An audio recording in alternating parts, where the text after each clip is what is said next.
are live. You know what? I think my neighbors know when I'm going live because whenever I do so, they manage each time to come down the street playing the loudest music possible. The loudest. It's crazy. They know. They know.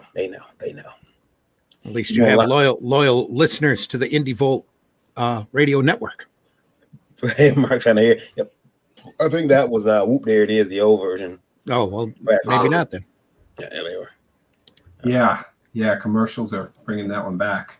Yeah. Mm-hmm. They're gonna give me copyright strike the way they come down here so loud some days. Hello, everybody out there. How are you guys doing? This is it's Tuesday, so you know what time it is. It's Tuesday. It's 9 o'clock. It must be time for Indie Volt Livewire. We're here once again.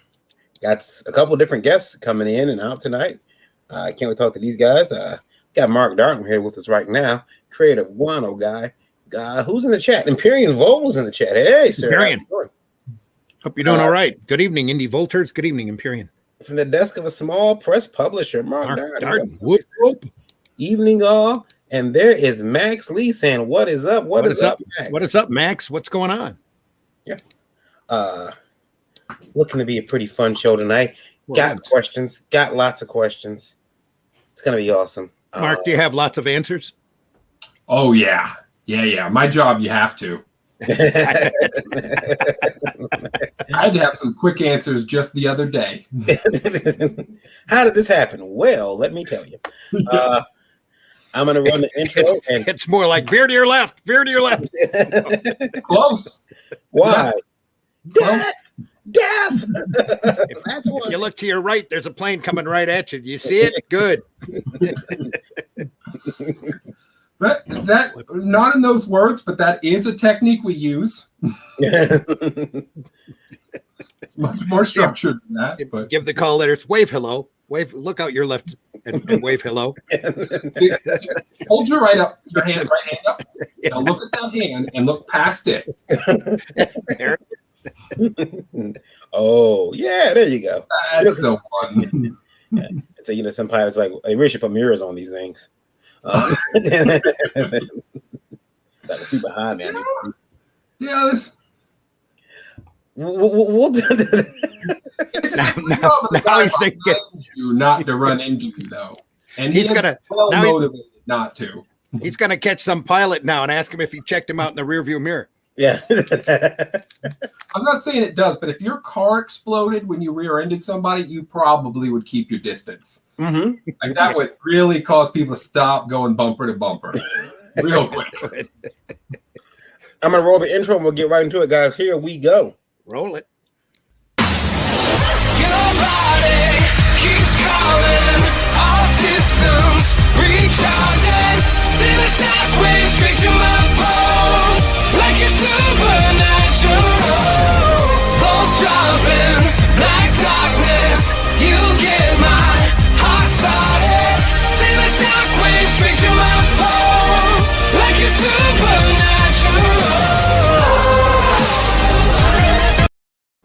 Yeah. Before we go any further, we need to, because I have a question. We have to say the views and opinions expressed in this program are not necessarily those of Indie Volt Media LLC and do not reflect the official policy or position of any guest or sponsors. Viewer discretion is advised. Now I have to say, what's that? Is there a reference to tossed salad in that song? No. I'm just asking. I can't laugh tonight, guys. No. All right, folks, there's your objective in the chat. We need to get that strike on Facebook today. Would it be worse if someone told you to toss their potato salad? Yeah. What do we got? We got art. Is that art? Yeah. It's art. Another piece. Just some fun guys getting ready to game. That's cool. Is that a team of super villains? Yeah, that's a dice gang. We go old school with the Guano guy. The dice gang. Dice gang. Yeah, they're more officially the Rolling Bones, but it's easier to call them the Dice Gang. There we go. The D boys. Imperial Volt says, for use here for once. We're Indie Volt super fans. I appreciate that. Yeah. Super fans. Just about to mail out comics to my backers. Max, you'll want to stay. You'll want to stay around for this. Maybe even jump in and comment. We got a question coming up. You're going to really find interesting. Art Victim says, "What up, Indie crew? What's up, sir? What up? Never seen the intro for some reason. It's pretty rare. Thank you. We've had it for a while. I just hardly use it. Gummies or Tootsie Rolls? Gummies. Yeah. No. I mean, they got a variety of flavors. They're all good. You can even get vitamins in them. Yeah. Or other supplements. Or other supplements. Yes. Indie Volt World not brought to you by Jello and the Dice Gang. Hello, everybody out there. Pudding Pops. Yeah, Pudding Pops. It's like that's when you don't want to hear the party. Bill Cosby's like, "I'll buy the drinks." Yeah. Hello, everybody out there. My name is Varian Grant. I am the founder of Indie Volt Media LLC. Been making comics since 2008, and I'm a publisher, artist, creator, writer, all that stuff. Geek, gamer, father, reluctant taxpayer, and this is Indie Volt Live. I am joined, as always, by the beautiful Indie Princess. Say hello, lady. Hello. I am the Indie Princess, and I'm the EIC over at indievolt.com. Yes, I run things over there. I kicked Varian out. And I am also the creator and writer of Lore, which is funding now on Indiegogo, so go check it out, guys. I need to switch this around here because they can't see the shoe cam. Sponsored by Indiecron. Oh, much easier to point now. Like a Pixel Trader. There you go. Yes. And hey, everybody, I'm Randy Zimmerman. I am a longtime alternative and independent comics publisher, creator, producer who's done just about everything in the direct market that you can imagine. I've retailed for 10 years, coordinated conventions for over a decade, and just have a lot of fun in this market. Right now, I am looking at resurrecting Arrow Comics, which is an old comic company that I was first published in back in the 1980s. And with books like Tales from the Anniverse, and I was art director there for quite a while, did letter columns for Dead World and all sorts of things. But now we're bringing it back as Arrow Comics 4.0, and we have a book right now that we are crowdfunding over on Indiecron called Indie Volt Revolt, which is a sequential art collection. A lot of folks that are here on Indie Volt that you see us come through all the time, like Mark, for example, all have stories in that book, and we're really proud of it. We hope that you take a look at the campaign and buy in. We just passed our 50th backer. We're rolling on. That means the book now is 130 pages thick. Every time we get 25 more backers, we add another 10 pages. So go over there and take a look. It's going to be a great, big volume of black and white sequential art goodness. So take a look. Other than that, happy to be part of the Indie Volt Network. We're prepping Arrow Comics for publishing later on this year. Looking forward to it. I spent all day being editor-in-chief. It was awesome. Felt great. Talked to almost everybody. Didn't talk to Russ. He was the only one I didn't talk to, but everybody else was asking questions about their covers or their books or whatever. Had good meetings. It was awesome. Lots happening. Very cool. Very cool. We've been joined by Dillard Draws, and we'll let you introduce yourself in 1 second, sir. I was about to make sure I brought you in from the green room. Mr. Darden, introduce yourself. Yes. Hi, I'm Mark Darden. I've been making comics since 2010. Got beat by 2 years by Varian. And former game producer, former soldier, current aviator. And I love making comics. Currently, I do the funny comic, Guano Guy. Eventually, I'll do others, but still working away on the Guano Guy, doing the humor. It's a lot of fun, and there's a new issue coming up later this month. Cool. Big, giant monster 40-page issue. It's going to be huge. It'd be awesome. As long as Godzilla wins, we're okay. That's all. Mr. Dillard, how are you? I'm doing fantastic. Thanks for having me. I thought it was going to be like a one-time thing. I was never going to get an invite back, but I was just tickled pink to get that message. Say, hey, you want to come on and chit-chat for a little bit? I said, hell yeah. I'm glad to have you. Let's see. Yeah, Eric says allergies are hitting me, so maybe I'll be back next week. Yeah, Eric's meant to. Oh, Eric, take it's that con crud or is that allergies? It's probably allergies. He spent the week in beautiful Florida. Beautiful down there for WrestleMania. He wasn't at WrestleMania. Oh, he was at. He was down there for an event. WrestleCon. Yeah, Wink, and wink. Yeah, he's also event. He's nice and tired. Did you get back today, Eric, or did you? Art Victim says, "Miss you, dreaded," from Twitch. Art Victim. Everyone misses Eric. Get better soon. Yeah, Eric. We'll bring you some soup. It'll be shark flavored soup, or at least shark shaped noodles. Yeah, they got baby shark soup. Oh, baby shark soup. Yeah, Eric loves sharks. Eric, he absolutely loves sharks. So yeah. No, I'm surprised he didn't really go gaga for the street sharks. Maybe he did though. We'll talk about that when he's back. You never know. Yep. Yeah. Mr. Dillard, what's your book? Oh, my book is called The Buckler. It's a book about a villain. And since the last time we were on here, I did end up hitting that stretch goal of 10K, which means I had to do a completely separate book to go along with it. Good news is that second book, that 28-page one-shot, is completely finished now. So I just got a little bit of coloring left to do, and then it's ready to go out. Very good, very good. We're going to jump into some questions. You guys are going to be able to answer them. And yeah, and I'm going to introduce a new Indie Volt employee who's actually in his apprenticeship. He'll be joining us shortly too. I'm told that he is on his way to joining us very soon here. You hired somebody? You can say that, yeah. Hired is a strong word.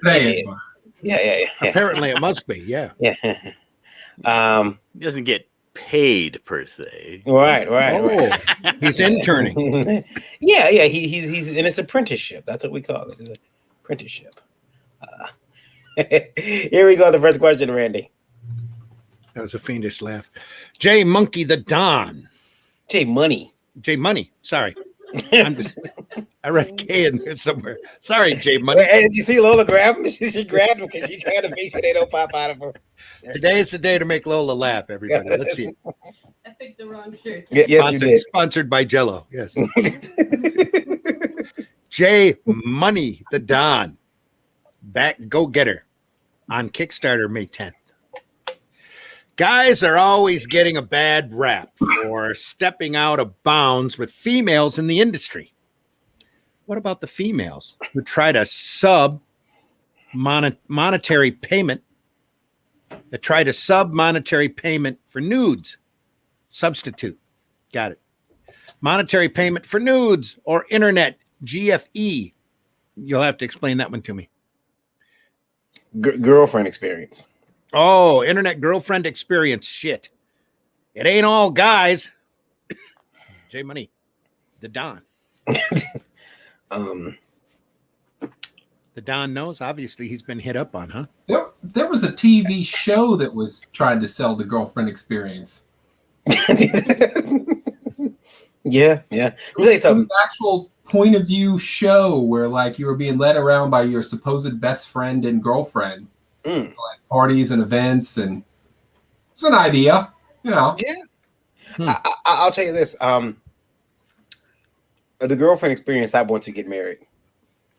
Once you get married, the girlfriend experience stops. It turns into this horrible other experience that it's the fucking pits, man. It's like you go from the happiness of the Wheaton verse to the Snyder cut real quick. It's like you start wondering, who the fuck is directing my life? Who's doing this to me? I don't even know why you would give money just so that somebody could tell you that you're not dressed nice enough today. There you go. Now, conversely, in real life, isn't Snyder doing better than Whedon? He is. Yeah. Oh, much better. Real much life. Better. Yeah. But see, the Whedon cut it had hope, and there was dignity, and then there was a bright future. The Snyder cut was kind of like it's like marriage. It was like ow, I got hit by something. Snyder gets his darkness out on the screen. Yeah. It's like, and you think this is it, but nope, there's another one. Oh, wait a minute, we're gonna get darker. Oh, another credit scene. You just keep getting darker and darker. But listen, if a girl decides that she wants to pay you in nudes, or internet GFE experience, no, pay me cash. I have talked to several tattoo artists.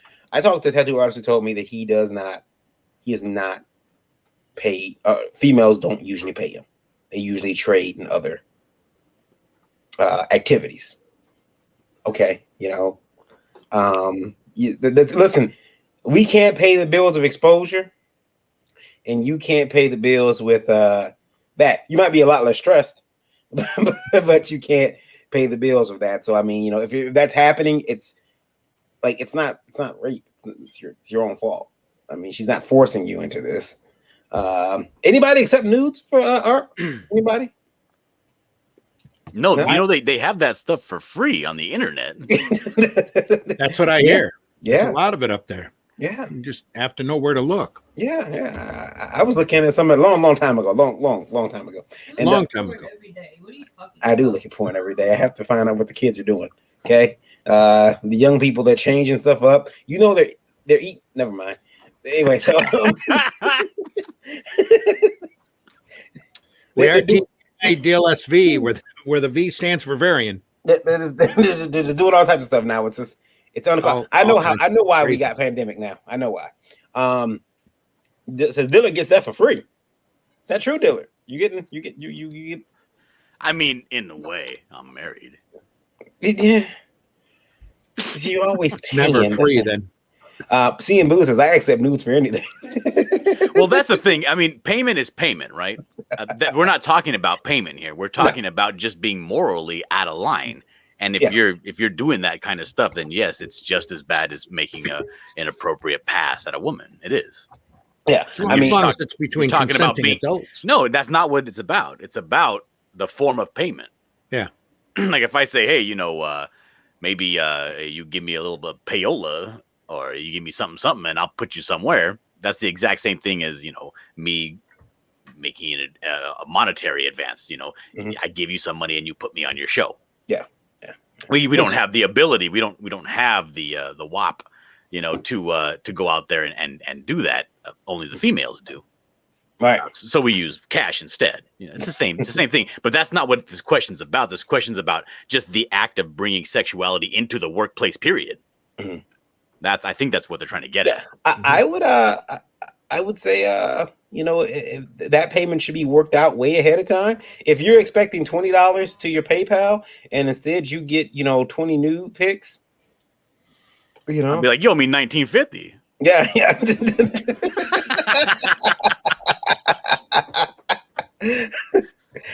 This did have a value, but not what you thought. Imperial Vogue says, depending on if you're working with millennials, you can offer them a handful of Tide Pods. You can. They'll take Tide Pods. Break it up. They'll take Tide Pods. They will. I know this for a fact. I got a box of fidget spinners. They want those. There you go. Here we go. Randy already getting to this one because he's fidget spinners. That's like Blazing Saddles when they were paying for land with a box of little paddle boards.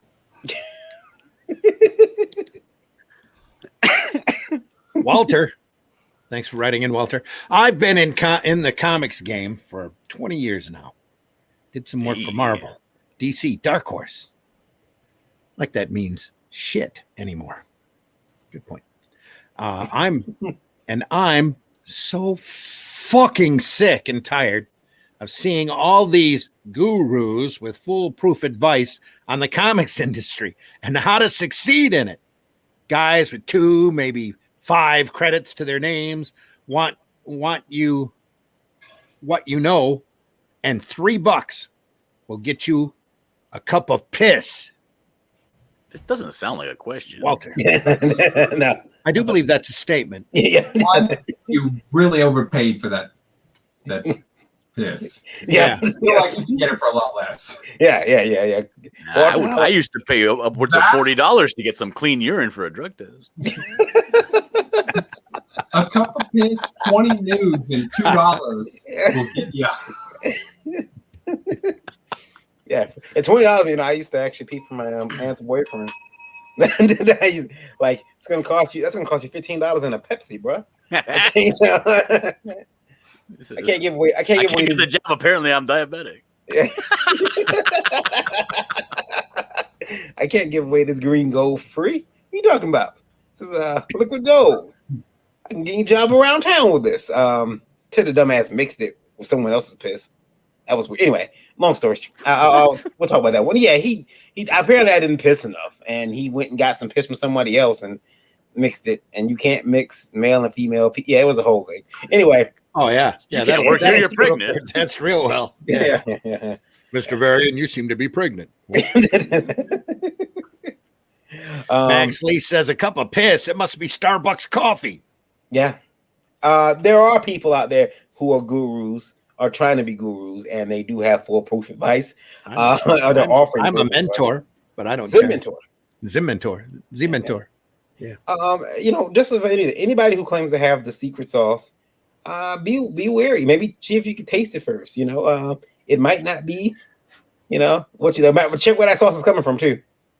Might be He does have a point, though. There are a lot of gurus out there with 2, maybe 5 credits to their names, with the secret formula that wanna, you know what we call those. Oh, here you go. Drift King. It's true. I would be wary of that. And see what they're talking about. See what type of advice they're given. I bought a book on publicity once, and I read the book cover to cover twice because I thought I missed something. And what I discovered while reading the book was that it was the guy was trying to sell me into buying into his email platform that he had created that sent out automated emails. So this book was nothing more than a marketing strategy for you to say, oh, well, I need to really maximize my email leads. I need to buy into his program that he's got. And it really pissed me off after I read it the second time. I'm like, yeah, this all this is. This is just bullshit to buy his, to give him more money. Very smart, actually. It was freaking genius. It's like the guy who does the pamphlet that says how to make $1 million and sells it for $20 a hit. And the chapter 1, first make a cheap book that says how to make $1 million. Charge $20 for it. Yeah. So it was very that book taught me, like, you know what, maybe I started picking up other books, started reading. You can start reading reviews too and find out what the book is about before you if it helped anybody else. But why do you guys do that? Have you guys ever been approached by a comic book guru at all?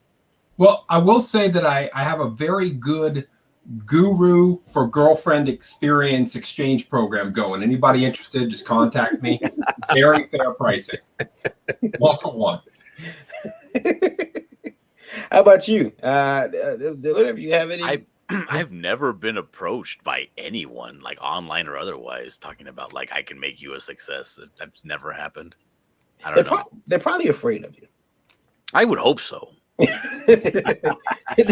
It's like I can't do anything, right? So I put on this big front so I don't get accosted by people, because you can't really fight over the internet. It's not like you're ever gonna meet these people in real life to settle your dispute. So why start fighting? They're probably afraid he's gonna talk shit about me if I go to him. Now the comment says, "Can I be a guru?" You could be. I mean, if you're willing to drop down to that level, and if you want to, Larry, if you want to lower yourself to that level, you too could be a guru. Yeah. Now, is this guy talking about comic gurus, or they're claiming to be comic gurus because they're looking for money? Oh, you see them pop up every once in a while on Facebook, going, "I can get you on."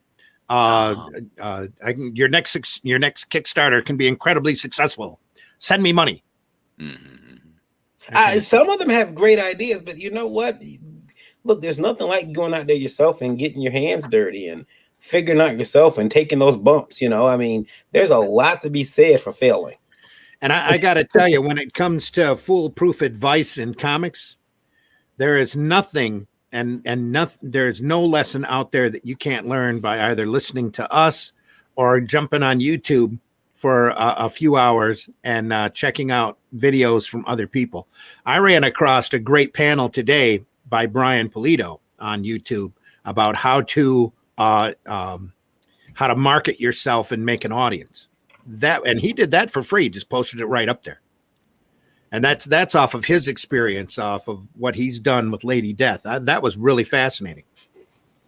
Yeah. It's just sitting there on YouTube, available for anybody. Max says not like he's asking for money for it.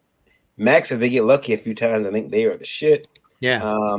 But on social media, everyone has an opinion. Yeah, that is very true. Yeah, but the thing is also, if you've been in the game for 20 years, maybe you don't know anymore how to get into the industry. Maybe these people that have a couple of hits under their name and they've broken the key to success can actually get you there. It's possible because the game has changed a bit. Usually takes a set of knee pads. You said this wrong. It's supposed to be read, I've been in the comics game for 20 years. It's Walter, though. Yeah, well, it could be. Hey, I've been in this comics game for 20 years now. Did some work for Marvel, DC, Dark Horse. Yeah, but I don't see any shit anymore. If people are out there, they're just yeah. People are out there and they're giving away the advice. I mean, listen to it. But if you got to pay for something, anytime you got to pay for anything, be super skeptical. Amen. Yeah. That deserves a bell. CEO says, always take free advice and beware of those who charge for it. Yeah. Yeah. However, this also what a lady told me when I was renting an office and found out that I was the first office I rented. No, second office I rented. That I found out that I had to actually pay for the conference room. The first office spoiled us. Said just book the conference room whenever you want it. There's a book in the main lobby. You go out there, right by it was the repairman's office, but it was a book there. You just write your name when you needed the conference room, what block of time you wanted, and it was fine. And when I got into another office, I'm like, hey, where's the book to sign up for the conference room? Because I like to have meetings, with these guys maybe once a month.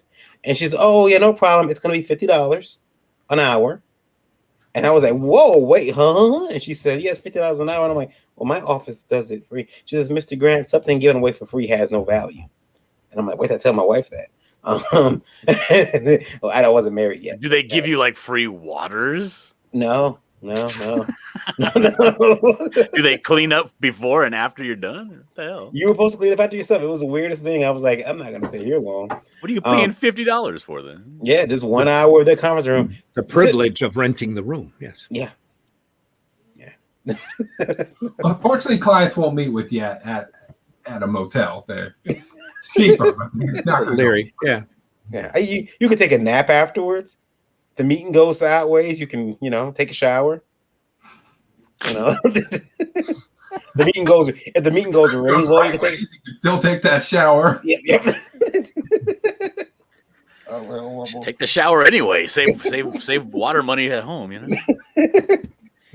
And here we go with the next question. This is what Max is going to enjoy. And if anybody wants to jump in the chat and say anything, you guys feel free to jump in the chat. Let me know. Tell me. I'll post the link. 1 second, though. I got to pull up this question. All right, here we go. There we go. All right. Go ahead, Randy. Adam D. Thanks for writing in. A word of advice to you guys and your listeners. I decided to be industrious. And since I have my books in hand, began spending them, sending them out to backers as their pledges came in. 8 of them canceled. I still have 10 days to go on my page. Be very careful. Adam D. Lola's laughing again. Wait. Oh. Wait.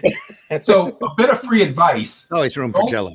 Don't send the books out until it's over and the funds have come in. I mean, that's Mark almost cussed. Did you see that? He almost cussed to the he's holding his anger in, guys. You see the lips moving. Yeah.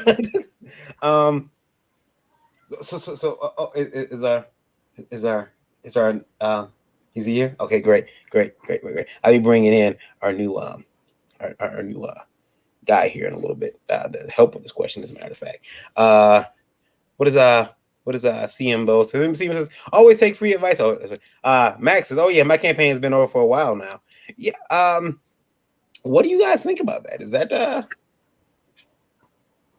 I want you guys' opinions. I mean, he was trying to be, he said it, industrious, and send out his books, make sure the backers are getting them. Hey guys, here's your book. I know you weren't expecting it, but the campaign's still open. And there are people out there who will get an item and say, hey, excuse me, I haven't paid for this yet. I'll be honest, complete transparency. Years and years ago, back when eBay was like the only place to buy online, I ordered what was that? It was Tomb Raider. It was on PS2. Was it called Angel of Darkness, I believe? And I went on eBay, I bidded on it, and I did not win it. I did not win it at all. 3 days later, what appears in my mailbox? Tomb Raider, the Angel of Darkness, you know, PS2, brand new, wrapped up and everything. The day the game came out. And I'm like, what the hell is this? Whoa. And I thought about sending it back to the person. But then again, man, this is Tomb Raider. And it's a free game. So I kept it. And when people figure out that, hey, wait a minute, I got this book. I didn't know this campaign closed. Wait a minute. And they go on, hey, this campaign is still open. And it's if it's a Kickstarter, and it's a lot easier on Kickstarter because they can just pull their money at any point. But on Indiegogo, they've already been charged. Yeah, they've been charged, but they could try to. They could cancel. Yes, they could try to cancel before the campaign closes. But it's just, I understand you want it to be proactive and get the customer the books. You should be applauded for that.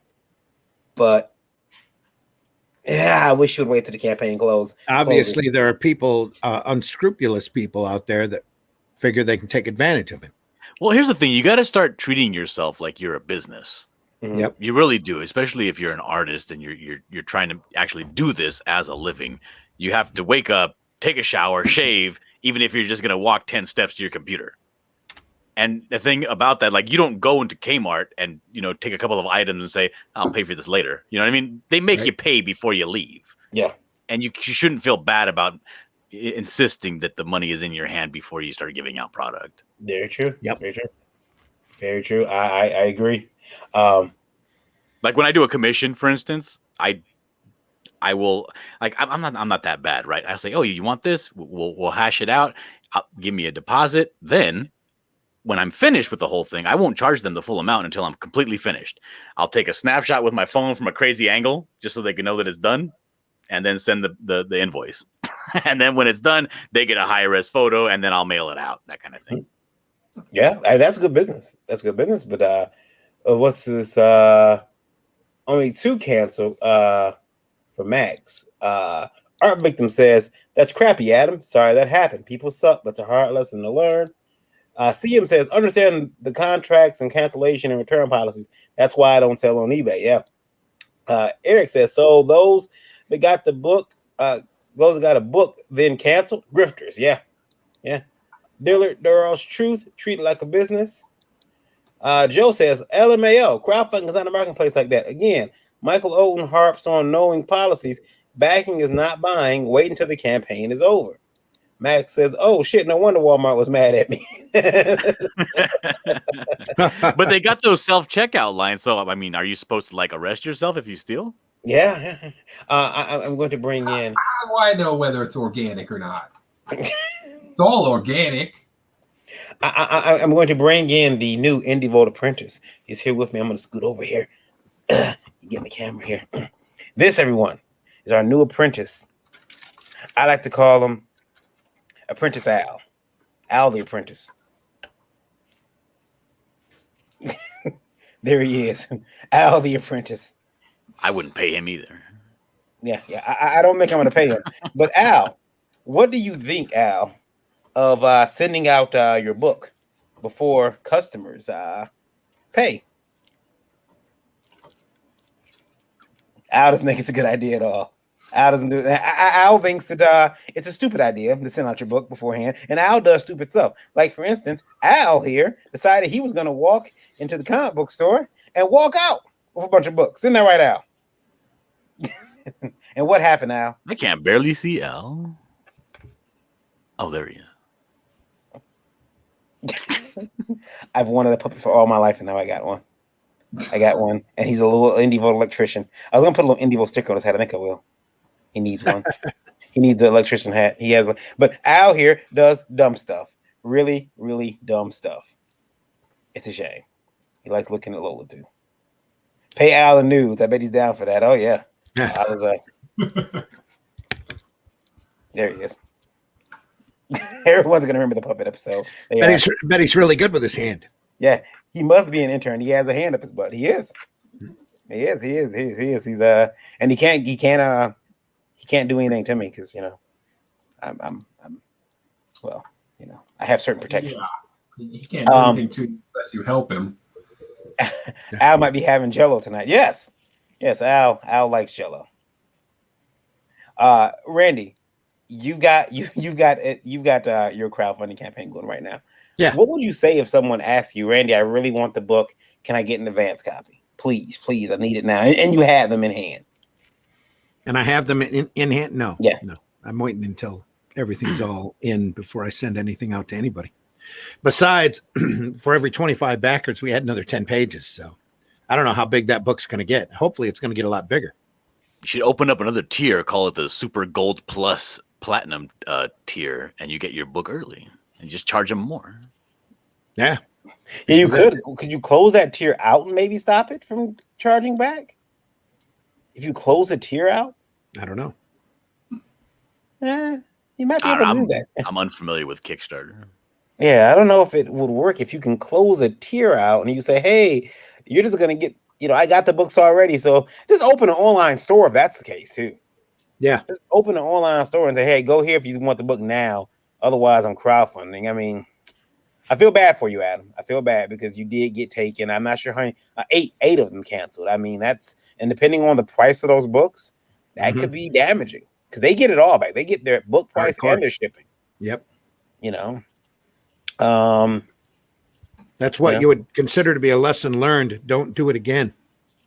No, it should be Lola, you got a book going now. What would you do this? Would you be interested in trying something like this to get the backers their books first? You got your first campaign? No. Simple answer, no. No, I wouldn't do that. I'm not going to send them out early. I'm sorry, I was laughing at people. Dario Hernandez says Al mentioned the word unions at his last gig. Now look how it turned out. Poor Al. No, the thing is, it's a lot of work to go to each individual. If there's like a bunch of people that are asking you for an advanced copy, like in the in the tens or maybe even in the hundreds, maybe consider thinking about it. But just one person be like, nah, that's just not how it works. It's extra work. It's going to cause me a headache, and it might even cause some sort of drama. So, yeah, I would think against doing this forever. I mean, you might be able to send a few perks early, but even then, I'd be worried that someone's going to cancel. Yep. I'd just be terrified. Someone's going to cancel everything until the campaign is done. Yeah. That's what I'm saying. Like set up a thing where they think, oh, you directly to the PayPal, and then then maybe we'll set you up with something different, Yeah.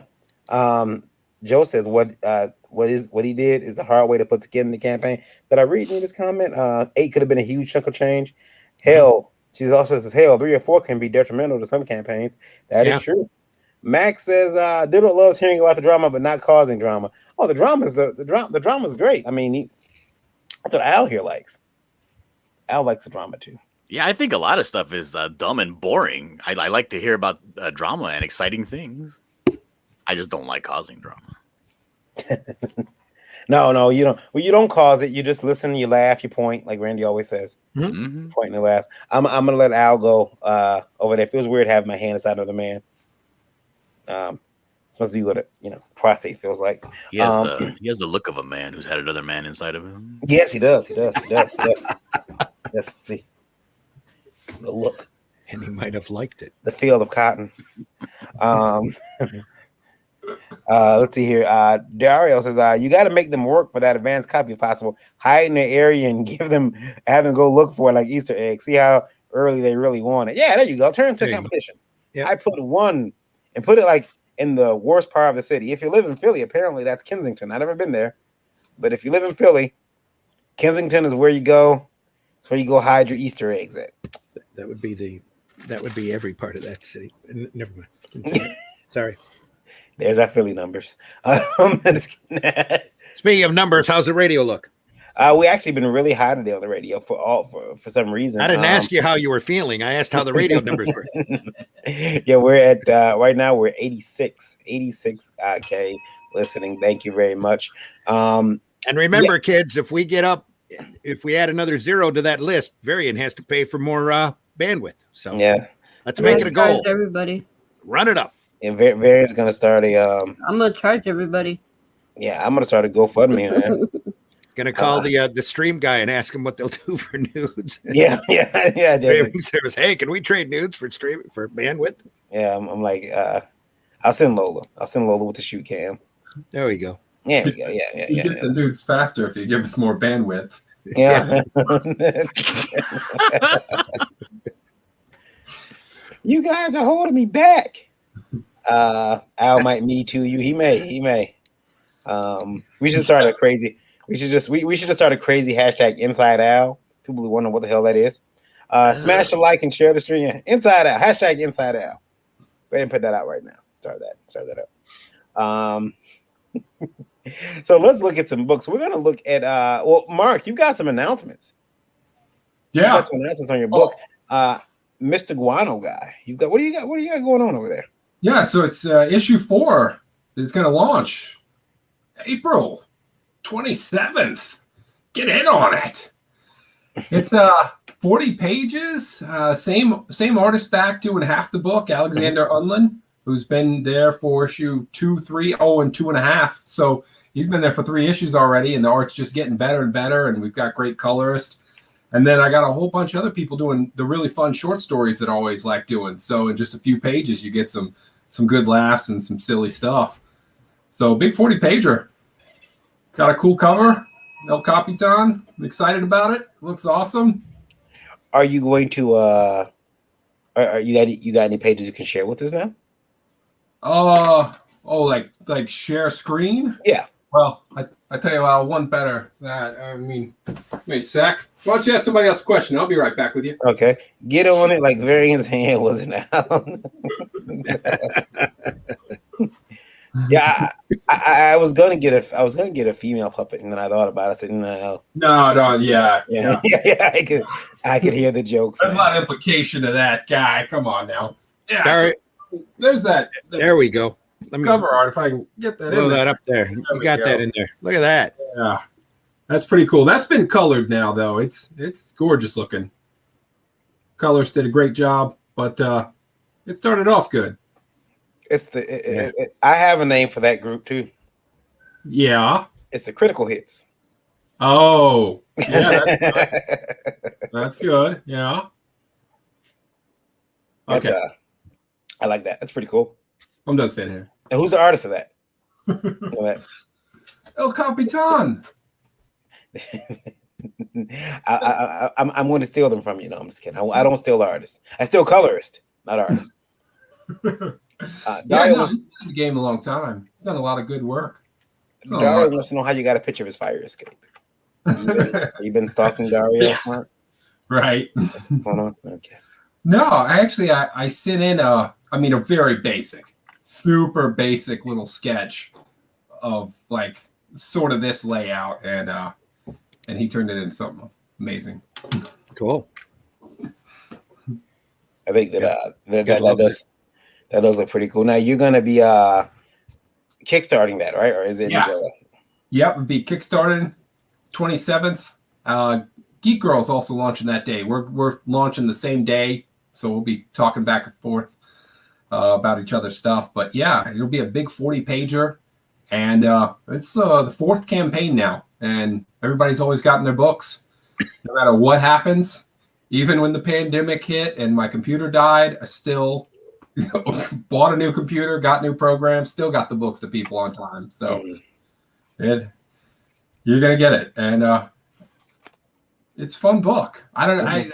It's such a fun book. I've read Deadpool, and I definitely read my book over Deadpool. You're partial. You're partial to your own book. I am impartial, but you know what? I do think it's that good. It is High praise. lots of fun. Deadpool is a good book, though. It is a good book. It is a good book. Yeah. And I'm not trying to hold up a piece of garbage and say I'm better than that. What would be the point? Right. We know Rob listens to the program, so. Rob Liefeld? Yeah. He's always listening to us now. He's always listening. He's always Awesome. He should be. No, he's listening. Well, we have what 80 what was our number? 86,000. 86,000. You assume one of them's gotta be Rob Liefeld and Robert Kirkman as well. No, I think Kirkman doesn't listen to anybody. But Rob's out there. He's cool. Yeah. Yeah. I will say this. We got a funny story I heard the other day. I won't repeat it, but about Rob. It was very cool too. It was a lesson in you're talking at cons. Because you never knew behind you. Oh yeah. Yeah.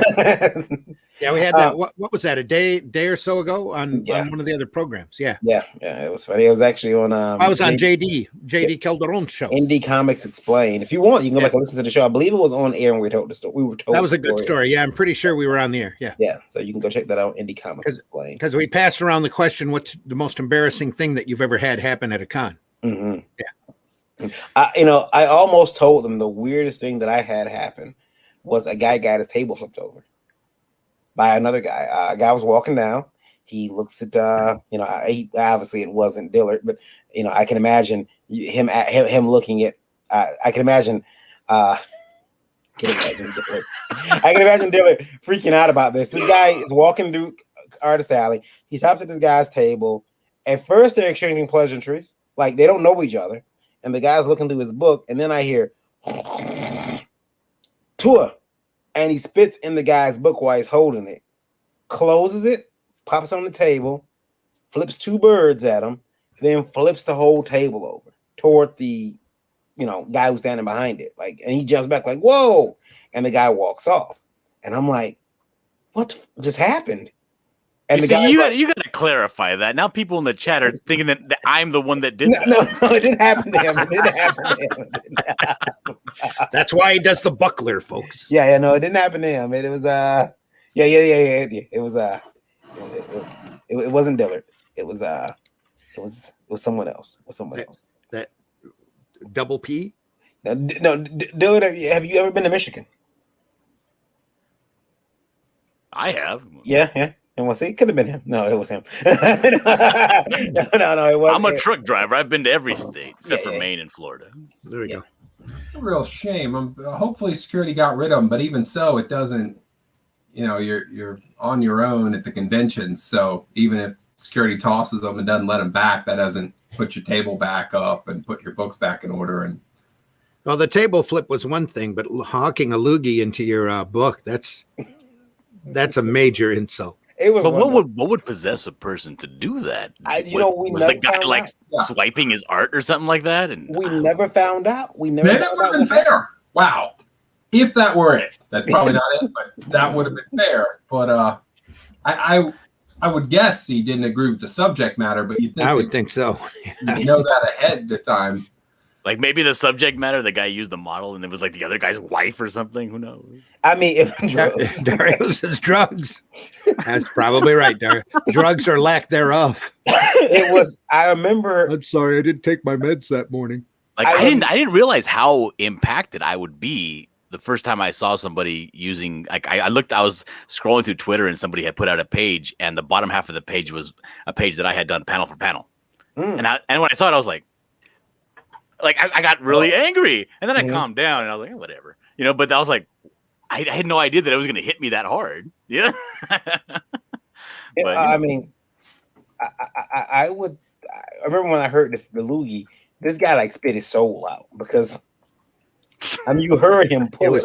He completely cleared his sinuses. Yeah. It was like an Ace Ventura when nature calls. Yeah, and I heard the loogie, and that's what actually got my attention was the the back sinus sniff, right? Yeah. And it was and I mean it hit the book, Yeah, Exactly. yeah. And it hit the book. He closed the book, like flung it on the table, flipped the two birds, and then flipped his table over on him. And I'm like, and the guy who happened to like stood back and his eyes were big, and he's like, he did his hands like the what the fuck? Yeah. Oh, good. That's it. From the desk of a small press publisher saying, what if it was like his artist and he never got payment for the book? Could be non-payment of work. Yeah. Dude saw his work in a book and didn't get payment. Just saying. Could be.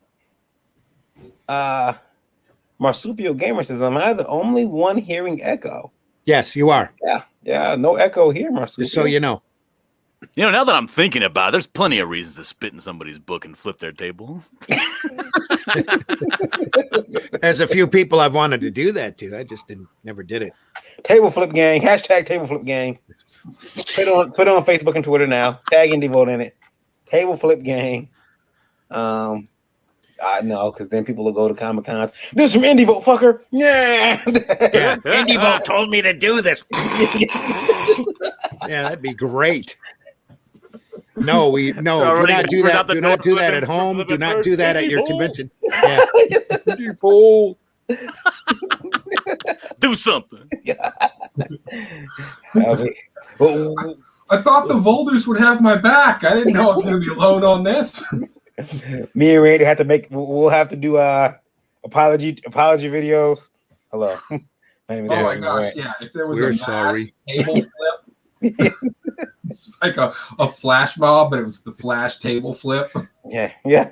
Like, please. Oh, only funny in my imagination, not funny in real life. Everyone's running through Comic Con with raccoon hats on, flipping tables over. Yeah, folks, tell them the sup ass boys sent you. Yeah, if you want a crowd of people around your table for the rest of the day, just have somebody flip your table over. Maybe that's what it was. It was a Nobody's coming to my job. table. Do something. Yeah. Whoosh. Now people will come over and ask, what the hell? Team. No table flip. Just the person looks at the book, spits in it, throws it down, walks away. You got to have a second guy walk up. It's like, dang, man, what's in that book? Let me see. And start like, oh, this it's like is the snake oil salesman when the guy says, that sounds like it's too good to be true. I'll take 5 bottles.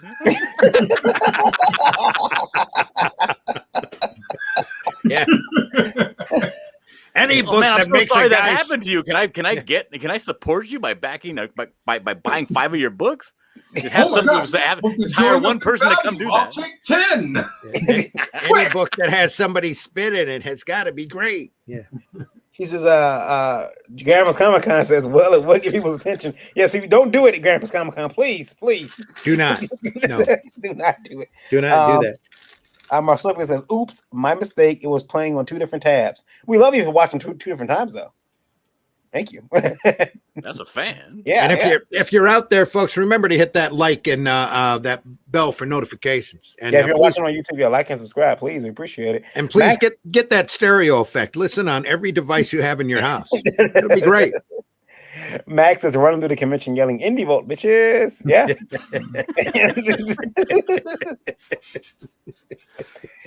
Oh, man. Hey, please don't. Hey, it can't be any worse than the My Hero Academia group running around all giddy. Or the Deadpools. Or the multiple Deadpools. Sorry, Rob. You did this to us. You did this to us. You did this to us, yes. Is it his fault or is it Ryan Reynolds? Whose fault? No, there were Deadpools running around before the Deadpool movie. Yeah, Yeah. I guess you're right. But yeah, it's all that Rob's fault. 2007 or 8 when all of a sudden everywhere you went there were Deadpool t-shirts everywhere. Yeah, we did. We did whole conventions for a Deadpool damn year where everybody was dressed in red and black. They were either Deadpool or Harley Quinn. Yeah, I say irritating. I say this while having a Deadpool shirt on, mind you. Yeah, I'm such a poser. Yeah, don't do that, guys. That's because we haven't started the hip Indie Volt merchandise line yet. Yeah. So here's from Indie Volt Radio. We got to do something to afford the extra bandwidth, folks. This is from Naheem. So we started at 86. We'll be over 100 before the end of the show. Naheem says, I'm new to comics. I paid a guy for art, 29 pages, which I recently posted five of on Twitter, Facebook, and Instagram. I was immediately messaged by someone claiming to be the actual owner of the art. The guy showed me that he had drawn the art, and my artist had traced all of my book from his art. Oh man. My artist refused to pay him back the money or draw new art, and has since deleted his Twitter, so I cannot contact him. I reached out to PayPal, who will not help me, as I did receive work. Please tell me what I should do. And that is from Naheem. Naheem, there is probably nothing you can do. Naheem, if you're in if you're in the States, you could probably sue him in small claims court, but that'll be a little costly. It'll be costly for you. Yeah. You're probably still going to get stiffed. It's not going to work out. Yeah, and you got to hope he's in the States too. Mhm. Yeah, because the artist is in the States, you know. Pete, listen, you know, and I know we always talk about this show. We talk about contracts, and it is important to have a contract. But like my lawyer told me once, a contract is only as good as the other person's bank account. Because you can't sue nothing from nothing, still leaves nothing. Nothing from nothing, leaves nothing. Can't get blood from a turnip. Yeah, so you know you gotta just know who you're doing business with. That's the thing. Like I would say, as a rule of thumb, even just advice: if you're working with somebody that you do not know for the first time, page by page is how you got to do it. Page by page. If you get ripped for a page, then you're only out the cost of one page. I wouldn't get anybody in, especially when, you know, and I know a lot of people that out for their first time, they want to do the collaboration thing and then share the profits. It just doesn't work out. I've seen maybe 5% of that work out. Normally it always ends up some sort of disaster. And again, though, plagiarism is plagiarism. If you catch somebody plagiarizing, you need to scream all over social media this guy's name, make everybody aware, especially if you're not getting any type of satisfaction as far as a return from his work. I hope you didn't pay for all 29 pages. He did. You only paid for 5. He paid all 29. He in advance. 5. Oh, I'm sorry. He got all 29 pages, but the 5 he posted as a sample page, he found out they were traced from another book. So you know, the whole 29 is probably tainted. Then, yeah. Got to be careful. Tainted. Be careful. That's putting it nicely. Yes. Yeah. It's like Lola screamed the other day, last night. Unacceptable. Unacceptable. Can't do it. You can't return the pages, but you can put the word out there on the guy. Hey, look, he stole. Max Lee says what you can do is find out what convention he's at, find his table, open his book. Flip him off, flip his table. Hashtag table flip game. Table flip gang. And then as you're leaving, you know, throw your birds and say, Indie Volt bitches. No, don't do that. Don't do that. But did we get a message about the future today? Yeah, we probably did. Yeah, we got the message before. I'm gonna be so tempted the next time I'm at a con now. We got the lead-in of how it happened, of why it happened after we heard about the event. That's because the guy invents a time machine just to go back and screw with him. Yeah. You know what? I would 2 years from now, you're gonna fuck me here. A couple of years from now, you'll know what this was about. Fuck you, bitches. Yeah. Comic-Con Minority Report. Exactly. Future crimes. That's when you walk around with little ping pong balls that say plagiarist on it. You know, I would I remember looking at the guy and then not want to make eye contact the rest of the show because I'm like, that's the guy whose book got spit in. Don't look at him. I mean, it was like, it was very sad watching that guy pick up his books afterwards. There we go. Marsupial Gamer. Tell him you hate all the bands he likes. Yeah. Nita says contact info outside of a fucking Twitter account would help too. It would help, Nita. It would help. Don't trust anybody that's on Twitter. or that No, on no. Twitter. Yeah, the Twitter's No. just a hate platform. Yeah. You know, and use a little bit of common sense. Like the first time you Right. go, you're not going to go and buy a pair of shoes off of Craigslist from somebody meeting in a parking lot at night. Just take it easy. Well, the guy got him to pay for 29 pages in advance. He saw him coming. Yeah. hey, some good friendships are started that way. Meeting in the parking lot at night. There won't be a police parking lot though. It's that air quotes friendships. Yeah, it's always like it's always like behind the Arby's, Behind the dumpster. Yeah. Mhm. Yeah. Did you bring the burgers? That's how you get into mainstream comics, son. Anyway. So you had the expression for the longest time. It's not who you know. I take it easy. Imagine going in there and you. Never mind. I'm gonna keep my mouth shut. Just, what are you doing, Mr. DDO? What are you doing? Why are your pants off? Jennifer said, "Do any of you have a children's audience?" Randy does. He's been on Treehouse Masters because they designed a treehouse off of his art. I did for 5 years. 6 years actually. I did a series of superhero signs for the local nature preserve once a year. I didn't do it this year, but I figured it's because of the bug. But last year's was really good. It talked about the history of the park and everything like that. They probably left it up this year. I haven't talked to them in a couple of months, so I need to get a hold of them. But yeah, I'm on Treehouse Masters on the superhero, nature superhero episode. I think it's in the 3rd season. I'm there for like 3 seconds. But my work is all over that episode, which is really awesome. I did a set of characters called the Preservers. And the Treehouse Masters come out and built their headquarters in the middle of the nature preserve. It was a lot of fun. And the guy is as nutty as though I did pass by him one time. He wasn't getting the right supplies and he wasn't in his TV persona, but most of the time he always acts the way he does on the episode. He's a good guy. In the chat, Grand Rapids Comic Con says, "Great way to end up on the banned from the con list." There you go. That too. Yep. Bullet Ninja Halcom says, "Stop sending my same marsupial. Get your own personality." Max Lee says, "Especially John Dillard. He looks pretty shifty." I'm really not though. And actually, I'm actually working right now. I'm working on a children's book, so I don't know how. There you go. Out, you do have a children's audience. I may in the future. It's gonna be children's book.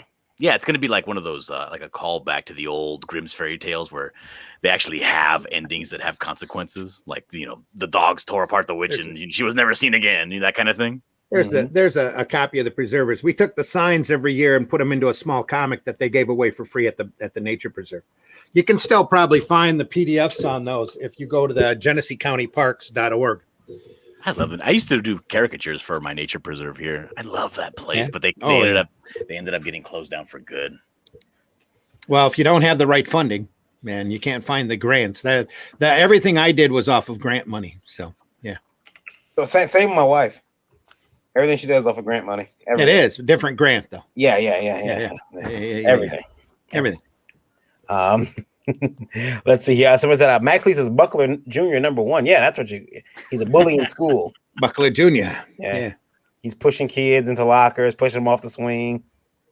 Well, he was kind of the Buckler himself. He was kind of like a sissy until that one fateful night when he had to make a life and death choice, and then he became a bad guy, Mm-hmm. But before that, he was very Go ahead. Jennifer says, "I'm a Christian. I want to do wholesome characters." Love that. Congrats. There are people out there that do wholesome characters. Jennifer, the market is stretching wider all the time. So there are family-friendly books out there. There are Christian people that do comics. In fact, Keystone Comic Company, if you go to your local Bible bookstore, has adapted Bible books for years.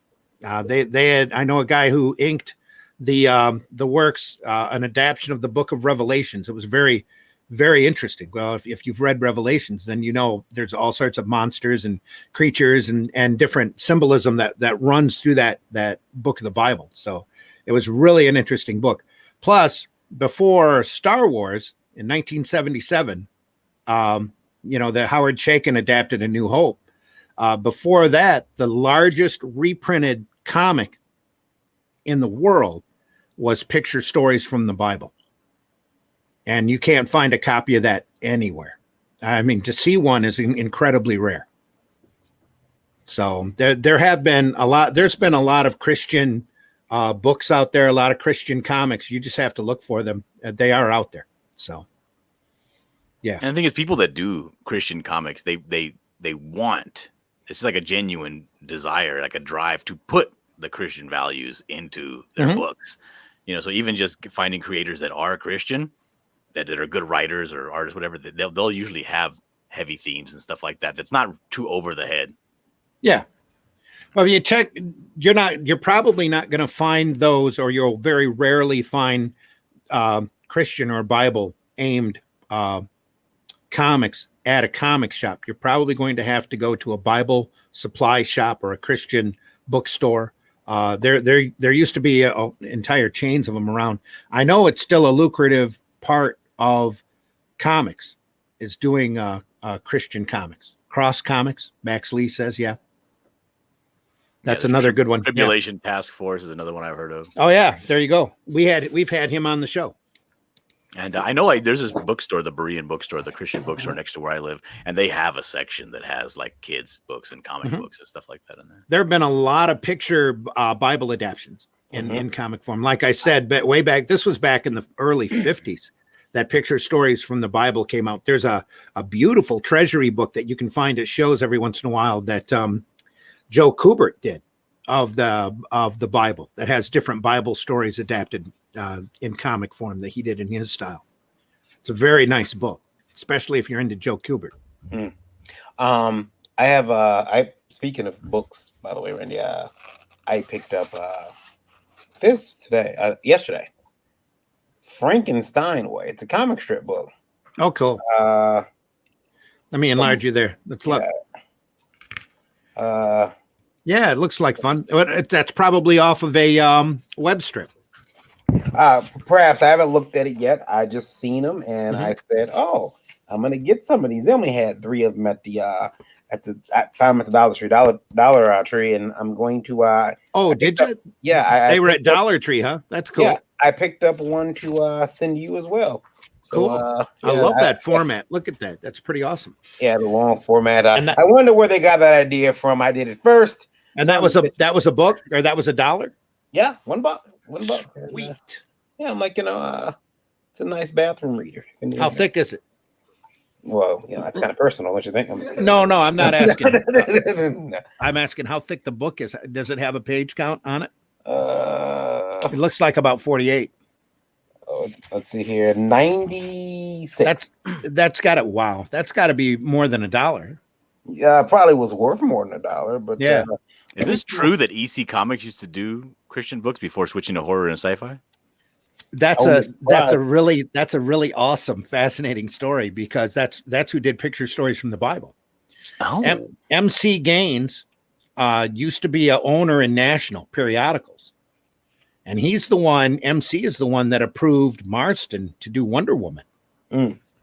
And so a couple of years of watching Marston do Wonder Woman, he basically got an idea. Marston knew what comics were all about to start with. If you go back into there's been books written on the origin of Wonder Woman. It's really fascinating because the guy was really demented, and he pushed a feminine agenda, and he did it on purpose. He figured that comics that he could start basically propagating his likes or dislikes through children's comics. So he created Wonder Woman. If you go back and read some of those very early Wonder Women, they are very fetish oriented. And the guy was really into what we would consider to be more sexual perversions, baby dressing, hog tying, S&M, all of these different, avenues of sex. He had multiple wives, multiple girlfriends. There's all these stories that are around him. They've done a movie about him. There's been a couple of books written on the origin of Wonder Woman. Anyway, Gaines is around Marston for a while and realizes the power of comics. He ends up selling his shares in National, and he gets out. about 1947. He's done. And he starts EC Comics, which originally started as educational comics. And he was doing like repair manuals, picture story from the Bible, books on different comics on different, sciences and that kind of thing in order to use the power of comics to teach and educate. Rather than hang out with these degenerates Yeah. that he used to be hanging out. Well, also at the same time, he's playing around with different comic formats, Westerns and romance and that kind of thing. Then he gets into a boat accident and dies. His son, Bill Gaines, inherits everything, inherits the estate. He takes EC Comics and he starts producing comics that he wants to read. Then he turns the EC into entertaining comics and starts doing Tales from the Crypt, Vault of Horror. He does horror, science fiction, crime, suspense stories, literally turns comics around and starts turning it into a more adult art form. And that causes everybody to freak because they think only kids are reading these comics. And yet they're not really aimed at kids. They're aimed at an older audience. Bill was doing he went out and found the best artists of the day. And if you go back, those old EC comics are evergreen. They still hold up to the top standards of comic production today. I mean, he went out and got Frank Frazetta. He started the career of Gene Colan and Alex Toth worked for him for a while, and Wally Wood and Jack Davis, all of these big name guys. He went out and found them all and had them working on comics. And then there was all of this flack about the comics leading to juvenile delinquency, which they were using Wonder Woman as an example and calling Batman and Robin homosexuals, and Seduction of the Innocent was printed by Wortham. That started congressional hearings that ended up with the Comic Code Authority kicking in. And Bill was all through this is like, oh, you want to see some horror comics? I can show you some horror comics. Here, boom. Here's the goriest stuff that they can come up with. They were doing for years with Tales from the Crypt and Haunt of Fear and all of that. Really amazing work, but not for kids. Definitely not for kids. So what ends up happening with Bill is he gets slammed. Yeah, that leads to creepy, yes. He gets slammed by the Comic Code Authority guys because they were keeping him off of the racks, off of the spinner racks. So he starts working with magazines. He takes his number one comic, his biggest seller, which was a humor magazine called Mad, and turns it into Mad Magazine, builds an empire. And then Mad goes out and finds the best, same, just like Gaines did with his comics. He went out and found the best cartoonists, the best humorists that he could possibly find. And that turned into your usual gang of idiots that made Mad the classic magazine that it became.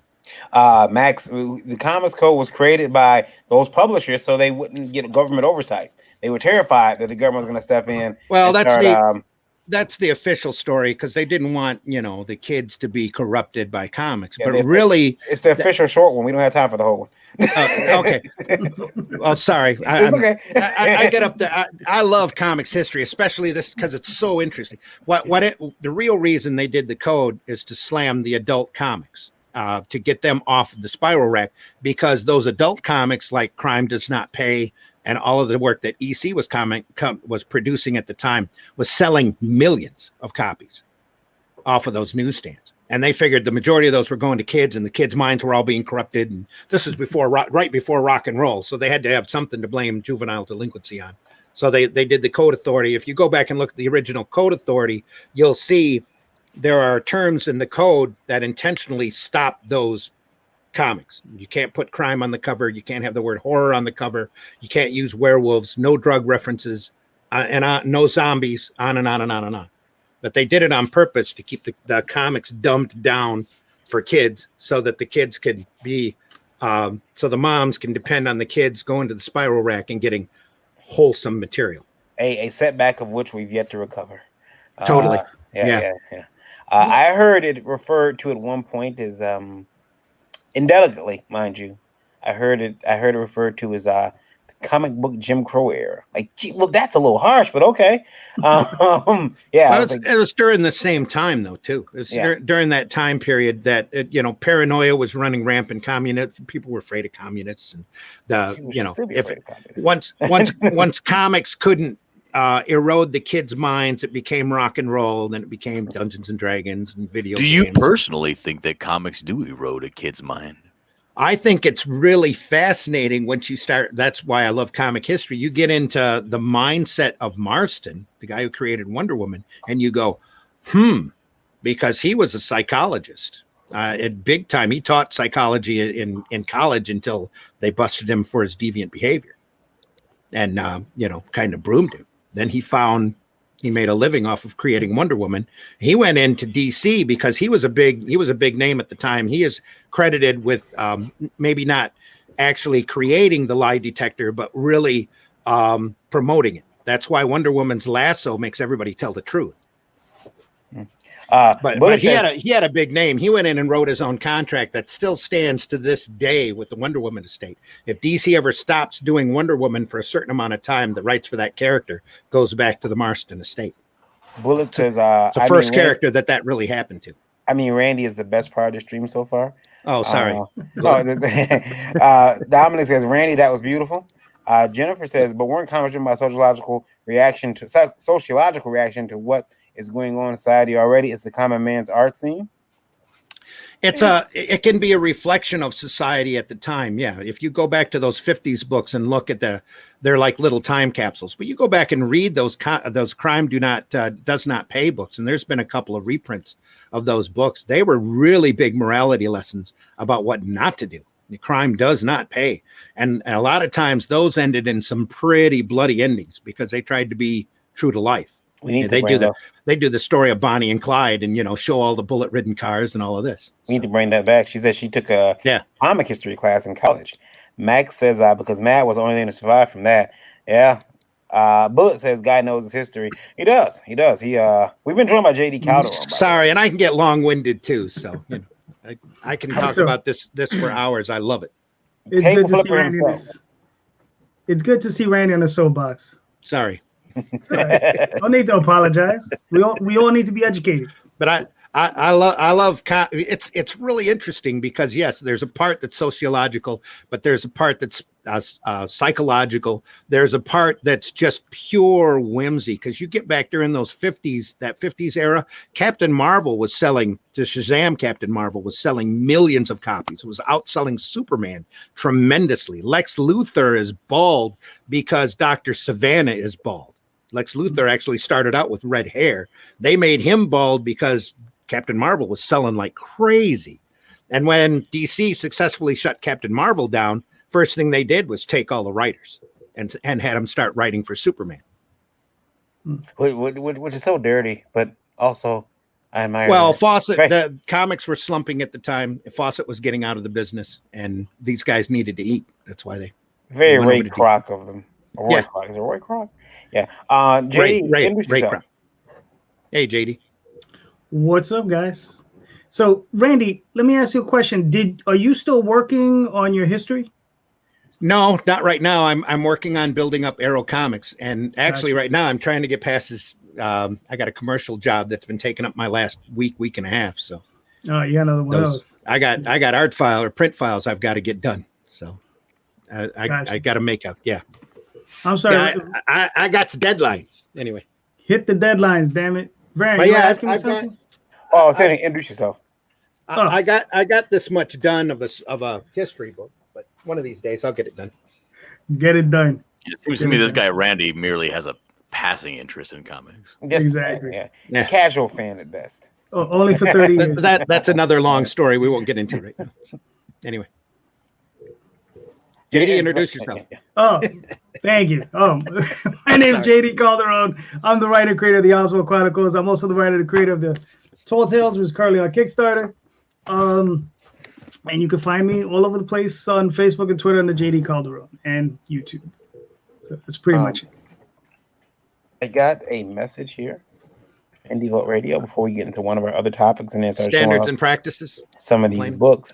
No, shut him up. This one here is from Nate, and Nate says, which he says his quotation. Nate is probably not his real name, but it says, "I'm doing a parody comic featuring well-known indie characters. Yes, it's porn. lots of bad girls and shit. Mhm. I have a great scene planned with the Jawbreakers. Basically, I don't want to. Basically, they're doing their namesake to Vampirella. Okay. I got a funny, sexy parody bit with Cyberfrog and Heather too, but my wife is afraid I'll be sued. But it's parody, and I've tried to put her fears to rest. But after all, I'm in Puerto Rico. Lots of these guys are in the States and won't and can't afford to sue. He thinks Puerto Rico isn't part of the United States. That's Yeah, Exactly. That's ridiculous. yeah. You're only surrounded by water, but you're still a state, or almost a state. Yeah. I will say this: that the two books that he's talking about parodying so far are probably the only two books whose guys can afford to sue, Yeah, Right. That's very true. and one of them actually has in the past. Yeah. Well, you know, you don't have all you got to do is stick it out long enough for him to get tired, and then he'll stop. So, that's another thing.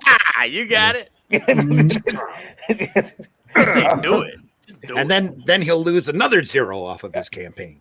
Anyway, So mean, Randy. What do you guys Sorry. think about that? Would you be mad if somebody? Would you be mad if somebody took Oswald and had him like, you know? Well, you know, they Breaking figured Jaws. if anything's on the internet long enough, you're gonna come across that anyway. Yeah. You know what I mean? That's- So it's inevitable. It's inevitable. So I mean, you know, would I be upset? Sure, but I'll be like upset, like that son of a bitch. He better send me a copy. yeah. Make You know? sure you do it like a porn parody does. Don't use real names. If Make you have sure to. make sure Right. you can look like it, but not quite like it. The general rule is 25%. Plus, there's a statute for parody and satire that you can probably skirt around, but adult material, a lot of judges will not look favorable on that if you end up in court. If you go back and look at the Air Pirates case that these right. underground dudes decided to do Mickey and Minnie and put them in real adult situations, and they only kicked out 2 issues, and Disney came in and slammed their ass. They didn't send them a cease and desist. They slammed their ass. But Minnie So got be her careful. slam first. In that Yes, comic. Minnie got her slammed first. Yes, she Yeah. did. Dario says, I already got the Buckler and Lone Star hanging out in the mountain. There you go. Is that what's going on now? Damn. Is he broke backing my character? He's He broke is. back in your character. Our good friend Guano guy, Mr. Mark Darkness, been showing us some art. Oh, look at that. Yeah. Yeah. This is from the new book. I caught him moving it around, so I'm like, yeah, I'm gonna put it up when it's at its worst. Look at that. That looks cool. And you got your artist back. Now, this is from the issue you're getting ready to launch. You're muted. You're muted, Mark. Sorry, Yeah. okay, back there. Yeah. So artist Alexander Unlin, and then got several colorists, but Alexander does all the line work in the main story, and then what is it? Like 5 short story artists. So it's quite the variety of art too. Although not in these 2 pages because they're both by Alexander. You've got 2 of the big boxes checked right there. One, you've got dinosaurs, and 2, they're purple. That's an instant seller. Make sure they're on the cover. Yeah, the only thing we don't have is we don't do nude ladies. We don't do it.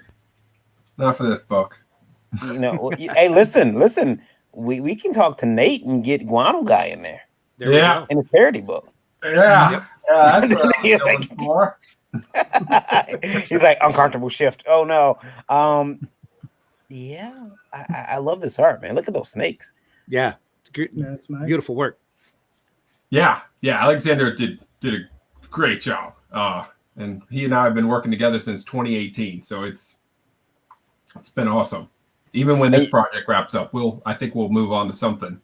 And you're getting ready to launch this what day again? This is April 27th. Now, do you have a sign up page set up? The sign up page. Not yet. We'll do that. He's on We got- Kickstarter, though, right? Yeah. Kickstarter? Yeah, Kickstarter.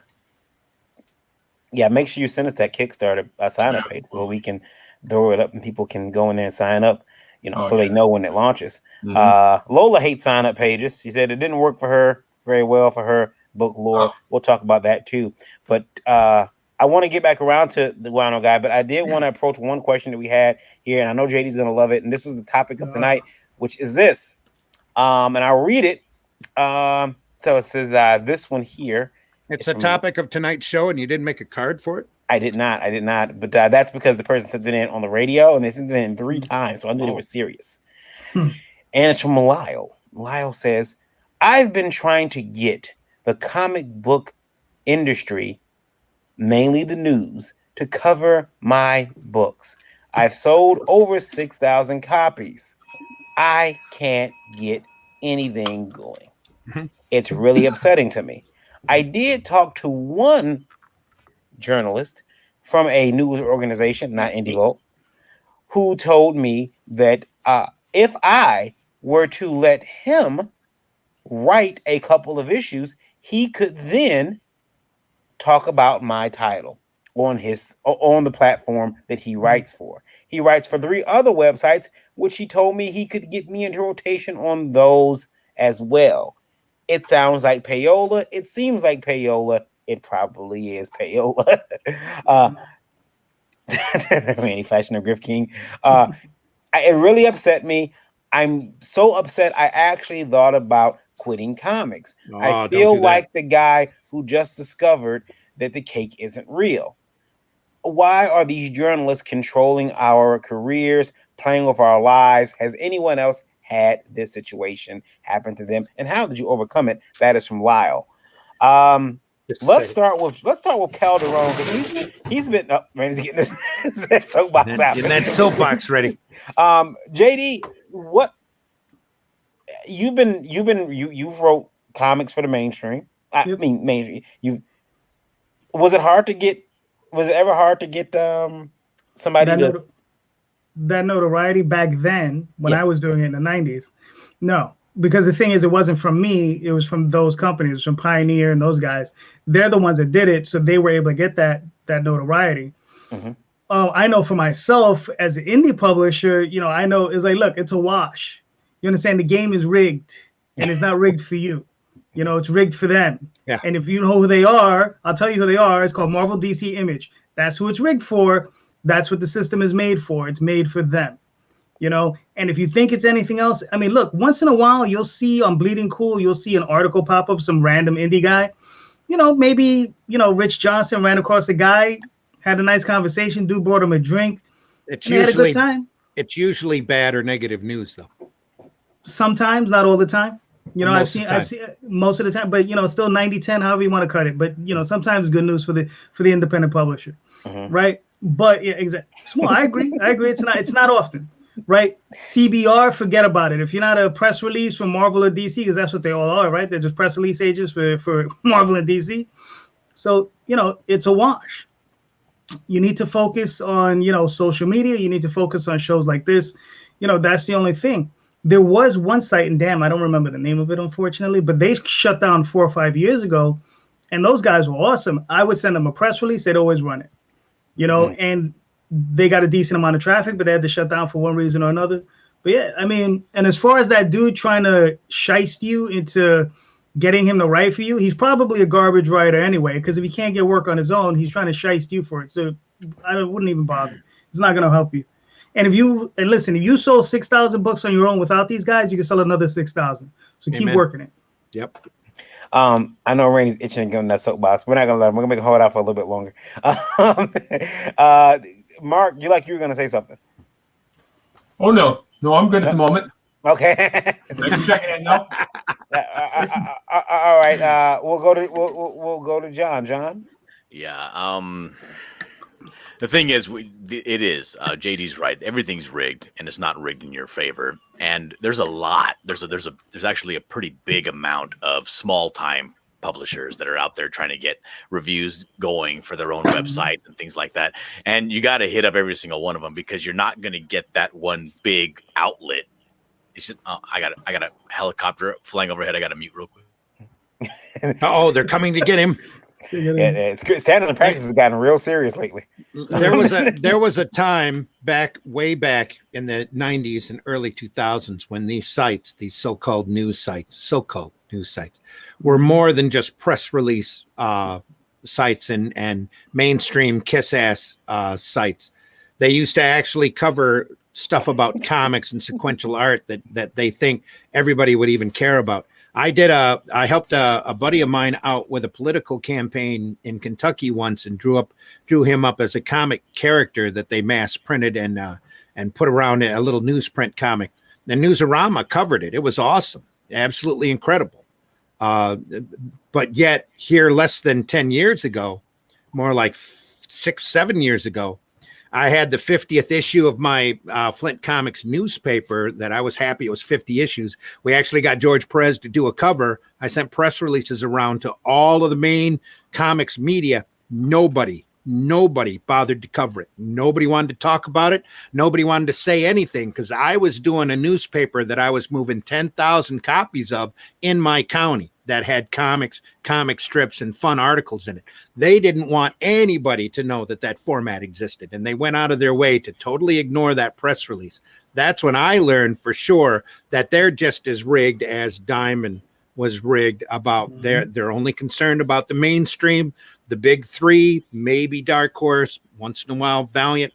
Other than that, nothing. The cool thing is now, though, is that system's got a ton of holes in it, and you're seeing them for the weak milk toasts that they are. Not just the media sites, but the mainstream sites. You go and you look at those numbers and you see those numbers are dropping, and our numbers in the alternative and independent market are rising. There's so many more people out there now, especially the last couple of years, that are just in the independent and alternative market so much that people are like going, well, we've hit a crest and all the numbers are dropping. No, there's an adjustment going on. And as we bring in more people in from the outside, the higher that number is going to go. And you watch what happens the next couple of years. There are people out there that have kids, teens, 20s and 30s even, never read a comic. Never bothered, because the last 30 years, those comics have only been in a small number of shops that have constantly been getting smaller because of the stupid distribution system that we've had. We don't have that much anymore. These shops are struggling because of it. What we have now is crowdfunding, word of mouth, and like what JD was saying, get out there in front of anybody that'll listen to you and tell them that you not just love comics, but you do comics. Sequential art is a viable art form. Especially anywhere else but in the States. You go out there, these people that create books like we do are treated as fine artists. And you need to go out and the more that idea is pushed out here in the market, the more people are going to accept it and the more respectability this art form is going to have. The big corporations, they don't care what they print. Just look at what they're printing. You know that they don't care. They don't care if there's propaganda spewed out all over the place. They don't care if they sell 5 copies or 15 copies. They don't care. But we care. We go out there and show people we care.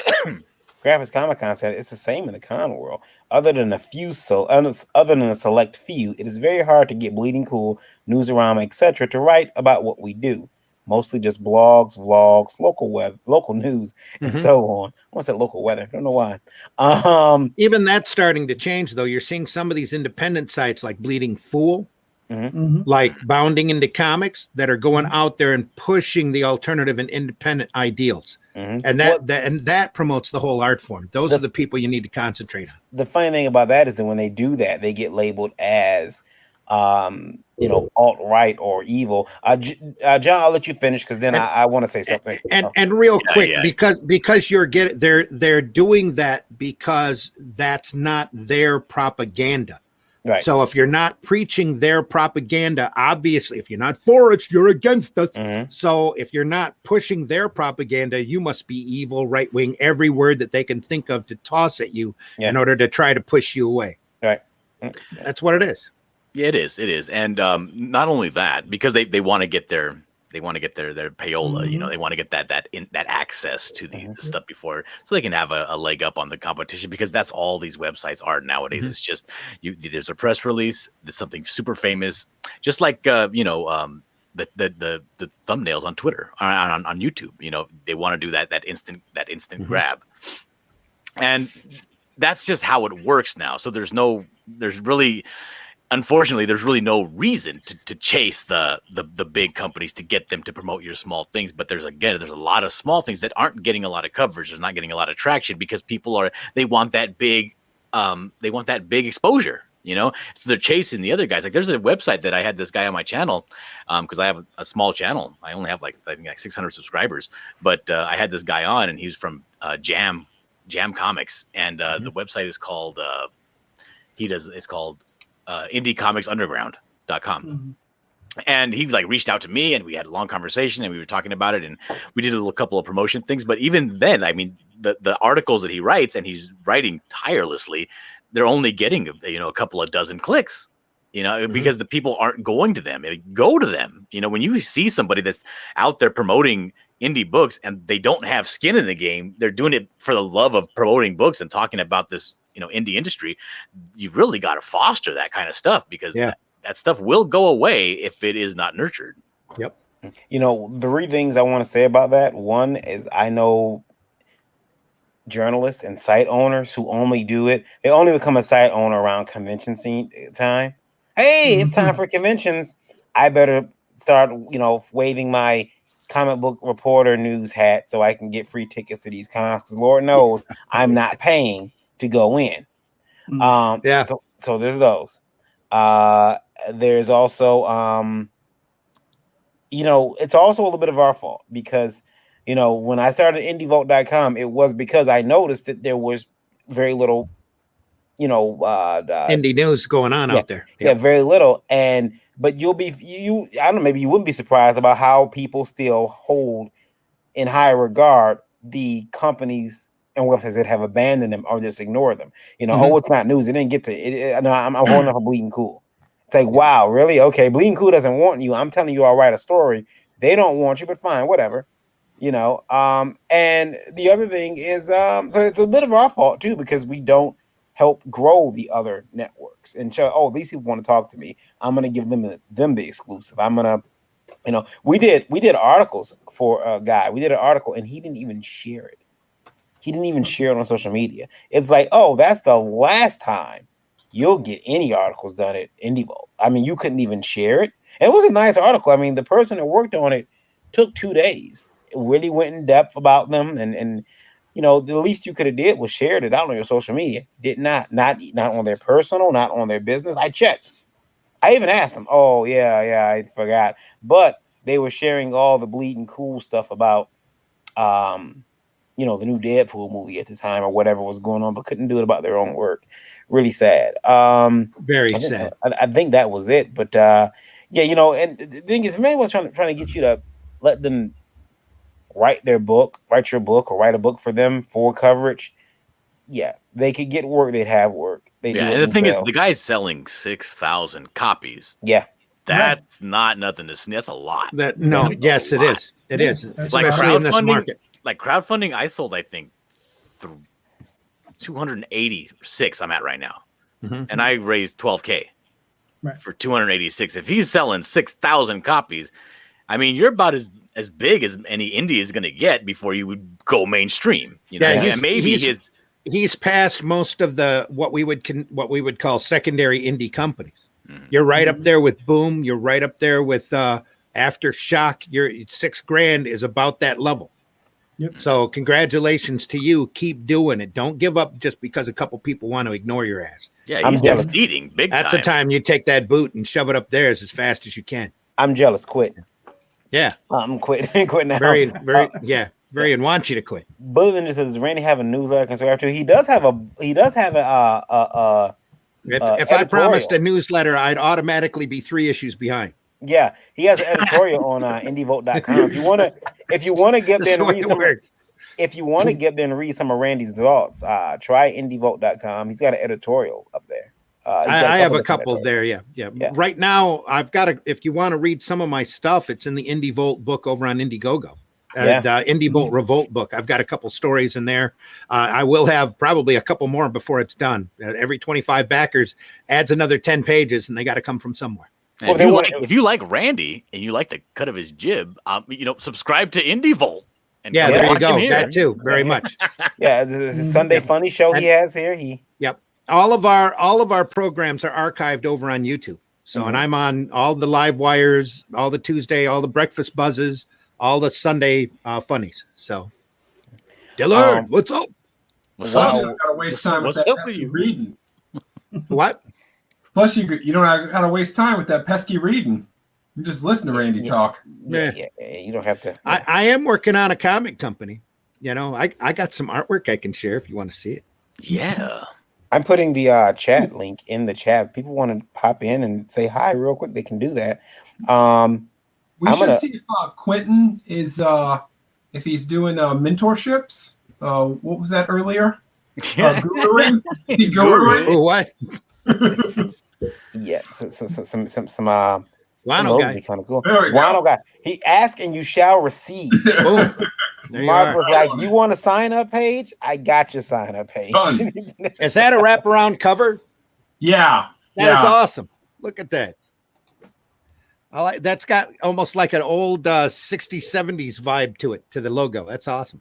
That's Let me give his name because that's Alex Regal. And Okay. Oh yeah, I love that guy's stuff. yeah. Oh yeah. I saw it, immediately loved his stuff and got on a list.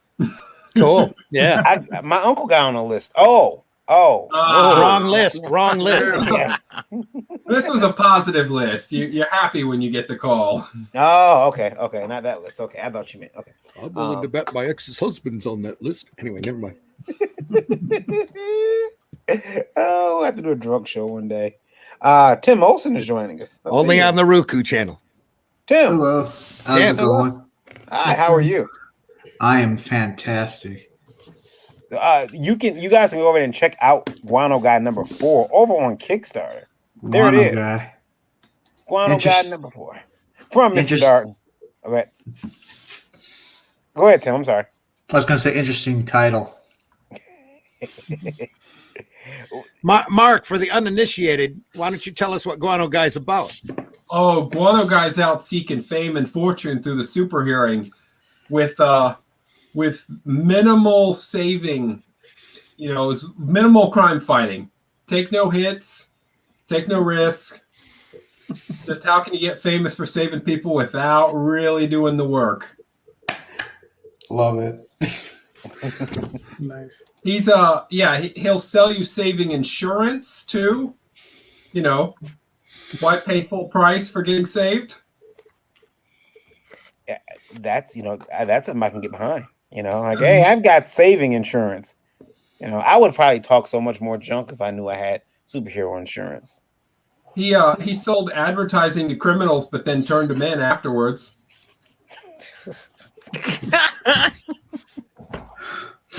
That's How about we have this guy fight the buckler? I get the impression the buckler does a lot of real fighting, though. That would not be in Guano Guy's MO. Guano Guy would be much more like, "Oh, sure, yeah, I'll see you there at that time." Or maybe just to make him look good, he goes, hey, I pretend to hit you. You take on the chin and fall down, all right? I've Listen, always it's a sweetheart deal. Here's the money. You go down. I've always said that I would fight Mike Tyson because, again, I'm gonna become a millionaire and I get a free nap. This is awesome. No. I would not take a punch from Mike Tyson. Not a real punch. Is he also gonna pay my medical expenses? Good Lord. He might A, bite your ear off, or B, push you down some stairs. He would not have to bite your ear off. He was fighting large human beings and brutalizing them. I'm not taking a hit from him. No, one good punch will rattle your brain the rest of your life. Listen, I'm trying to, Your whole view of the world will change. Yeah. Look, I got no problem laying down for the 10-second tan. Not at all. I will lay down there on the mat and just what happened. Yeah. So then this is the kinda- that damn boxing commission will give you a no contest and you get no money. They can do that? Oh shit. So they figured out my rules. Dang it. So this is the kind of character who would probably like team up with somebody and then to hoggle the credit. Have him do all the work and then hoggle the credit for himself. Oh yeah. He would hide behind, like he would do what Batman's really doing. He'd be hiding out while Soup saves the day, and then shows up at the end, shining the bat signal and telling people about all the good work he did. Richard said, Dillard, they said they said there was too much cowboy butt on the trading card for the Devil from Talon Flats. We did say there was Too much cowboy butt? there was too much cowboy. But do you have that picture available? Yeah, I got Richard, that available. Give me a second. Too much cowboy, but what? he did. Hold on, let me share this picture with you. I just finished coloring this double page spread for the buckler. Check this out. This is the buckler here. He's leaping. You got to remember, this guy has he's not a super duper hero. He only has the strength of about 3 men. Oh, So he's making this leap of faith here, trying to get after this helicopter. he knows 3 men together couldn't do that leap, right? He's not a smart man. I want to see the. I want to see the part of the. I want to see the scene where he's like realizing he's not gonna make it. He's like, oh fuck. He's He "Oh, Puts shit, up wait a minute." the Wile E. Coyote sign that says Yelp. You know? Yeah. All right, let me pull up that Devil from Talon Flats picture here. Hold on a second. Should be... Okay, I'm carefully looking for porn. I don't see any. Yeah. Maybe, Try not to pull up porn. maybe that's just my computer Where is this? It's your computer. because I have a lot of porn. There it is, right there. No, just kidding. No, that's not it. What's that? So he could crush the numbers, Incinerary? right? What? Like he could Stop look looking up at my what's stuff. I'm greatest- gonna stop sharing. That's kind of funny. He was showing you all the stuff he had on his computer. He goes, "Hey, quit looking at my stuff." Yeah. Let's see here. Joe said he's the fun-loving version of the Deflator Mouse. Holy crap, is that Dillard? Says Eric Hawkins. Yeah, it is, Eric. Hello. Yeah. Holy crap! Is that Eric Hawkins? It is. I have my doubts. We don't believe it's Eric Hawkins. All right, here's Eric, the image that I did here. Here we go. Here we go. Let's see here. Oh, look at all that booty. That's a lot of cowboy butt. There's barely any butt there. I gave him almost no butt. No. I see that. See the bulge and those. I can read. Those pants are so tight. I can see the date on the quarter in his pocket. I mean, we can all, our eyes are drawn to what they're drawn to.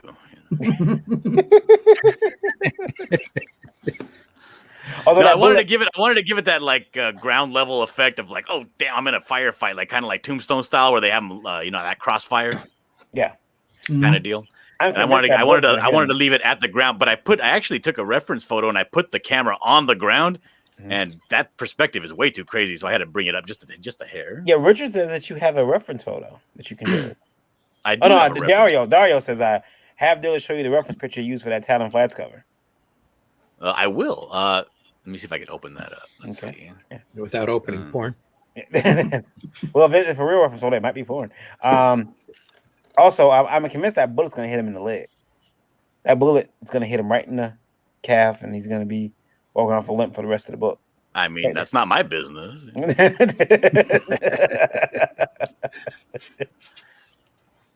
Like I've been shot. No, I was a cowboy until I took a bullet to the knee. What's the bullet? Damn it! No, I got to go find the reference image. I think the worst crossfire in a movie I've ever seen was that one in Django Unchained. The guy was in the middle getting shot up from every direction at once. See, that's how it should be done. Though that's how you should get shot, like cross-reference shots. Guano guys. Oh, a couple of short story pieces. Okay, I see that now. I'm sorry. Oh, yeah. I'm bouncing around. There we go. More Guano guy. Now, who's that character with the skull and the comb in his head? I've never seen him before. Oh, that's Death. Is it? Good old Death. Good old Death. Yeah, he looks different. Last time I seen him, he had a big mace. No, because Russ has only Death In a previous issue, Death showed up in a business suit. He changes up his look. That's all right. It's pretty cool. So Death in this one is a greaser. Yeah. Lola's all of a sudden perked up like, what? No, he said greaser. But I don't know that joke later. What did she think I said?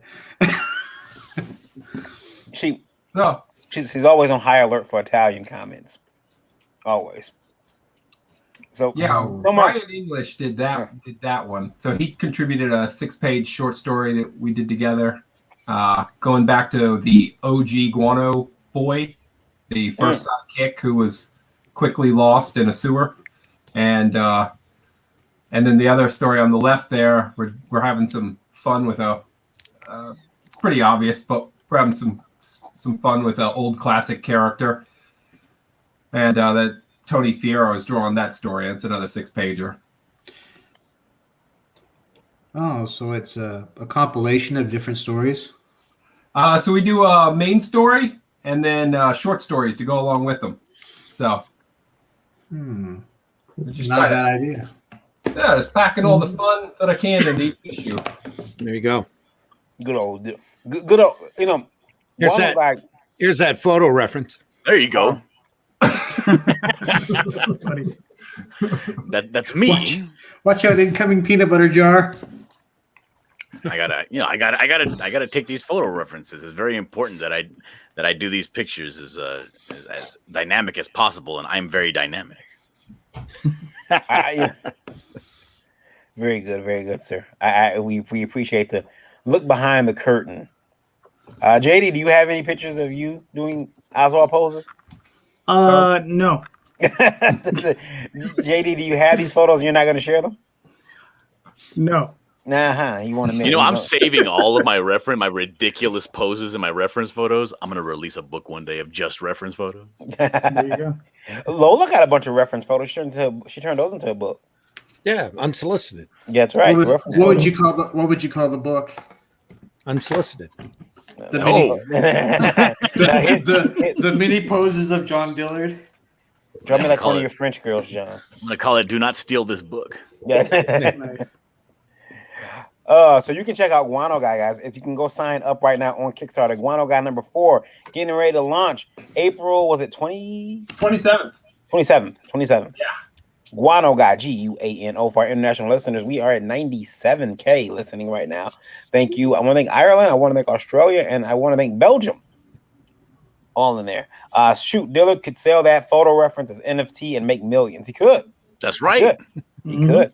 I want to also. Y'all stay broke. We're at 97, everybody. 3 more thousand, and Varian has to pay for more live streaming, for more bandwidth.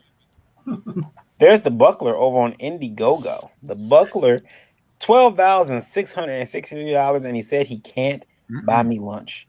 I said I wouldn't. Liar. I can't. Yeah. Freaking liar. That's the next tagline for the next issue. Yeah. No, I will not buy you lunch, and no, I will not make out with you. No nudes were shot in the development of this book. Did you hear how he was talking trash on my butt? I mean, it's you could have wore shorts. I'm saying, you want the big money, you would have wore some nice little cut off with the little flailed. Good Lord. It's sexy. What is wrong with you? What did you say, Lola? My high school gym shorts. Lola said a Speedo. She said a Speedo. I'm not there yet. When I make my comeback and I'm down to 175, then I'll throw on the Speedos. The Buckler is at 12,663. Very impressive. I'm gonna play the trailer real quick. Here we go.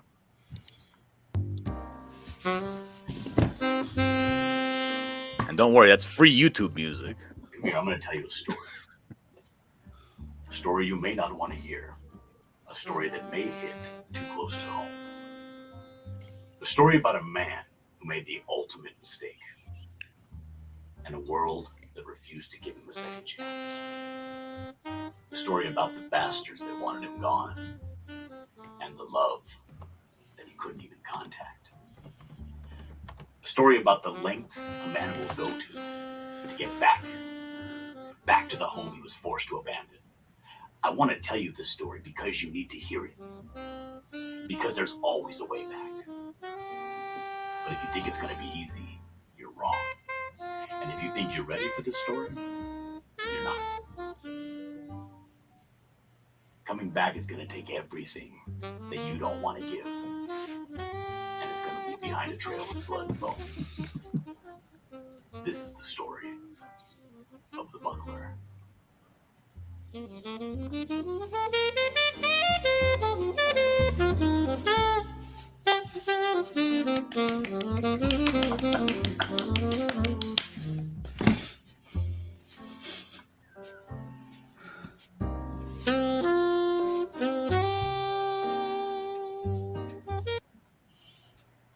How chill. Now, if Nice. if Lyle is really looking for to get into the the parody game, the buckler, you scratch out that right there, and got to change that B into an F, and he shows up. Oh, A good lord. butler, but not that type. Yeah, he shows up. He's like, "All right, everyone, it's time to taste justice." Damn it. Somebody already did do a parody. You don't want to give. They did a parody image of it and they replaced the B with a C. Cuckler. It was terrible. It ruined my day, actually. I was like, oh, man. Cuckler. Yes. No, but one thing for your listeners on YouTube and stuff, I do have something happening right now. I have a boomerang box going around. It's going around to a bunch of different YouTube creators. They're all putting like prizes in it. And all you have to do is go to my channel and comment on the boomerang box video, and you're automatically entered to win. Ooh. For free. You can just win a whole bunch of cool crap. So go over there to his YouTube. What's your YouTube? I know Oh, my what it YouTube is Dillard Draws. And it'll have my little icon there, my face looking all pretty. I was upset that his icon did not have draws on it, like a pair of draws. No, it's Dillard Draws, not Dillard's Draws. Punctuation is important. Yeah. It would have been cool though. Brought the buckler. Looking forward to it. Says Grandpa's Comic Con. Oh, thank you, Comic Con.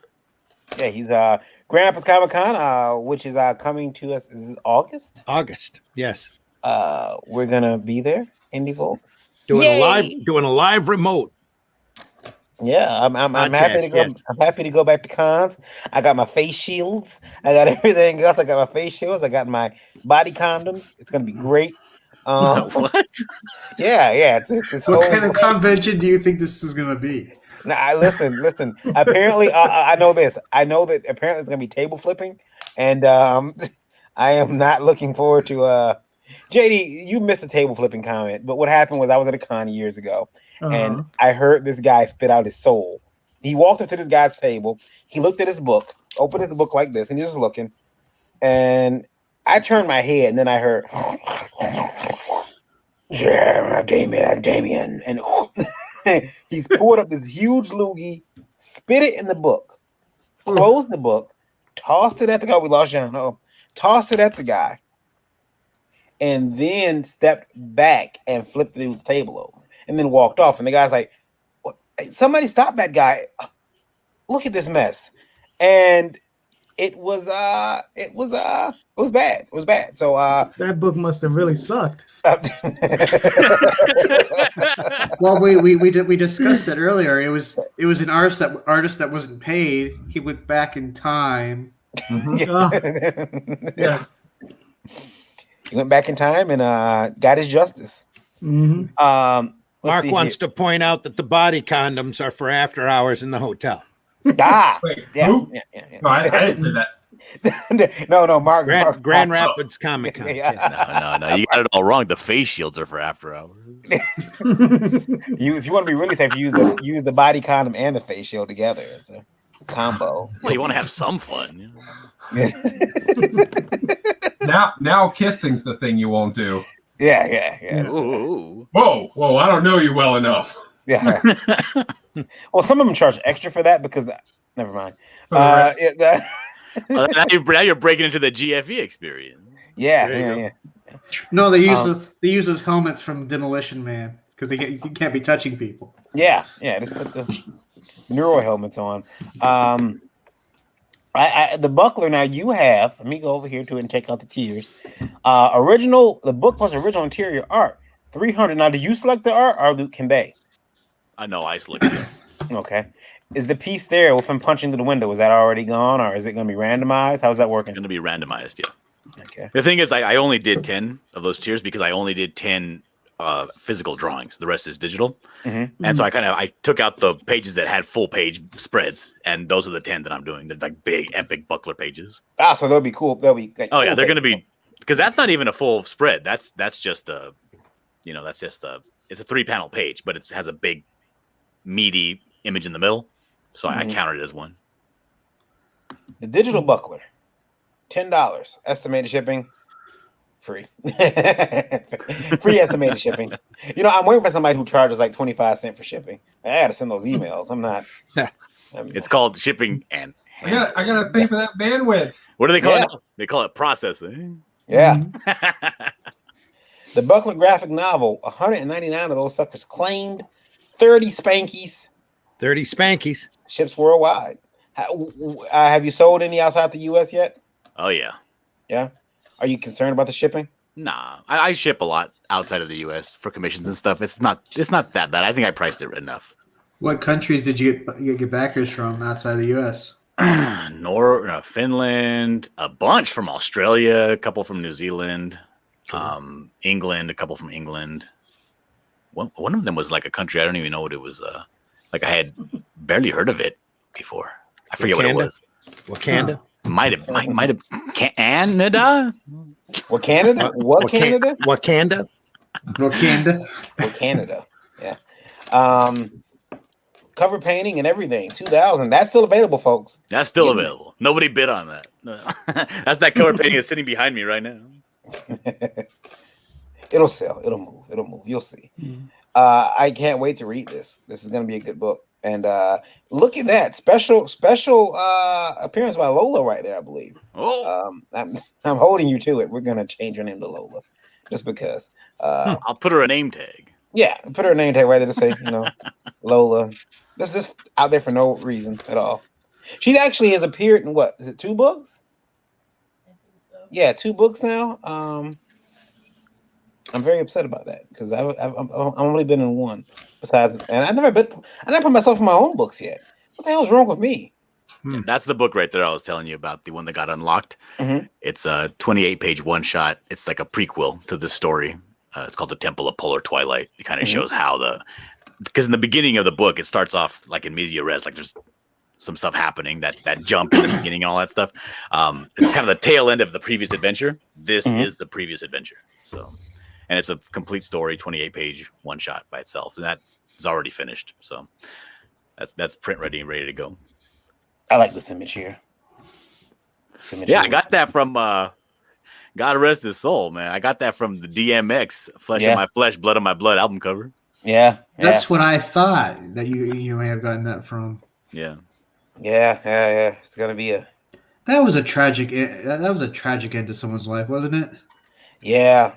Couldn't quite outrun his demons, I think. I was a super fan because, like, I don't know if you ever watched my YouTube show. Like every intro, I have DMX song playing. Where the hood at? That's my intro song. Yeah, you know what's funny is that I think I use Party Up once as an intro, and it's like, man, I now I can't listen to DMX without feeling a little down. It's gonna be like the Tupac thing. I did, dude. I felt that way. I changed the intro now. Because like as soon as he went to the hospital, I was like, I don't feel right playing this. So I switched the song to like "What Up Danger" from the Spider-Man. Yeah, Spider-Verse. I was like, I can't do it. I can't play the DMX right now. It's too soon. I got mad because when he passed, I immediately turned on to the Detroit radio stations, and they're like, "Oh, I'm getting word now that DMX has passed. Anyway, here's a new Lil Yachty," and I'm like, "What?" Because I come from a generation. I think you guys might the same thing. When a celebrity passes away, especially a musician, they play their music all day. Yeah. Mm-hmm. Well, apparently that's not a thing anymore. So I'm like, screw this. I had Alexa tune in New York Hot 97, and I'm like, they'll play and sure as shit, I tuned in, and they were like, they said, DMX had passed, and and the next song was, DMX, and even though the station was reporting that it was another song, they didn't care. They were like, nope, we're gonna play DMX all day, and I think for the next like 4 hours, that's all they played. So So yeah, Mary Yeah, dude, I Machine Gun in the house. partied super hard when Michael Jackson died, Mhm. and everybody was like, it was just Michael Jackson parties and in the clubs everywhere you go, it was just Michael everywhere. It was great. Even when they did that too, when he got acquitted, everybody was partying like, in the clubs. I remember that day I was at work and I heard one of the mechanics had it queued up. And as soon as they said that he was found not guilty, they started playing that song "Rock with You." Yeah, it's it's very bad when a celebrity gets off. No, that sounds very bad. That did not sound good. No. But when a celebrity or when when they die, because we get whatever they did, we're gonna get told about it. There was a run on people buying Broncos at one point too after OJ, but people. Which, by the way, OJ blocked me on Twitter, so I'm going to keep making jokes. As long as he doesn't dox me and find out where I live, Lola should be fine. Lola should be fine. As long as he doesn't find out where I live. Just don't go outside, Lola. You'll be fine. Anyway, that's what ruined Norm Macdonald's career, going after OJ too much. Yeah. OJ's like, I don't like those jokes, young man. Stop telling him, yes, sir, yes, juice, yes, you. Because look, I'm convinced he can still catch my fat ass if I run. He's still gonna catch me. That man can run. He's still gonna get me. Check out the Buckler. It's now it is in demand. And how many days? When are you gonna close it out? When I finish and I ship, I'll close it out. When I ship the last book, that's when I'm gonna close it out. Cool. I'll leave it in demand until then. Yeah, you could do that, guys, if you are looking to ship to customers before their campaign closes, like the other guy did. Wait till you're in demand. Christ, wait till you're in demand. Yeah, but then you can't talk about it with all your friends at the water cooler about the cool new book you backed. Yeah. Hey, look at this book I got for free, guys. Didn't pay the moron. It's awesome. Yeah, I got the book. The campaign wasn't closed. Totally canceled my pledge, bro. That's right. Hey, I can't handle people that say, "Oh, I wait till the show's over." Like people talk about The Walking Dead. I wait till it's over and then I'll watch the whole season. I'm like, but it's the whole point of like getting together with your family and friends and watching an episode and talking about it, And you miss out on the fun stuff. A person who cancels their pledge once they get the book and the campaign's still open, that's the type of person you don't want to go to a restaurant with, because that motherfucker will order. Dine and dash. Well, not Dine and Dash. No. We'll order like the sampler. Let everybody get some. Yeah, dig in there, bro. Dig in there. And then tell you got to help pay for the sampler. That's all they ate. That's all they ate. And they're looking at you like this. I smack people. I'm violent. Anyway, I don't want to know what goes on after hours in the hotels. Yeah, Mark, you're probably better off not knowing. Yeah. What if everyone says Mary Machine Gun? Hey, Mary. Thanks for listening. What's our number? We are at 98. 98. Oh, you guys come on, stay folks. there. I want to take a look at another book that is close and near and dear to my heart, because if I don't talk about it, she'll hurt me. She will hurt me. Hold on 1 second. You're gonna get hurt regardless. Whoa, what is he pulling out? Yeah. It's like I was putting out something in it. Yeah. Excuse me while I whip this out. Yeah. Check out this. I'll play the intro too for it. Here we go.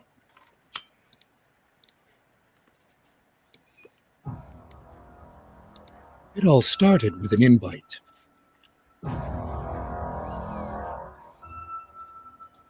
Then you wake up in a cage. You would never expect what happens next. Who lives? Who dies?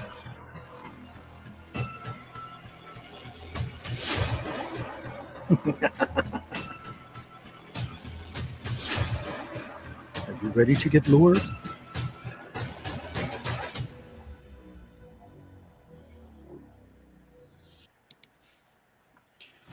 There it is. Miss Lola. Unmute yourself. Why are you muted? I'm always muted. It's lore. Tell us about it. It's a 80-page adult graphic novel in the style of Saw Me Tied Wide Shut.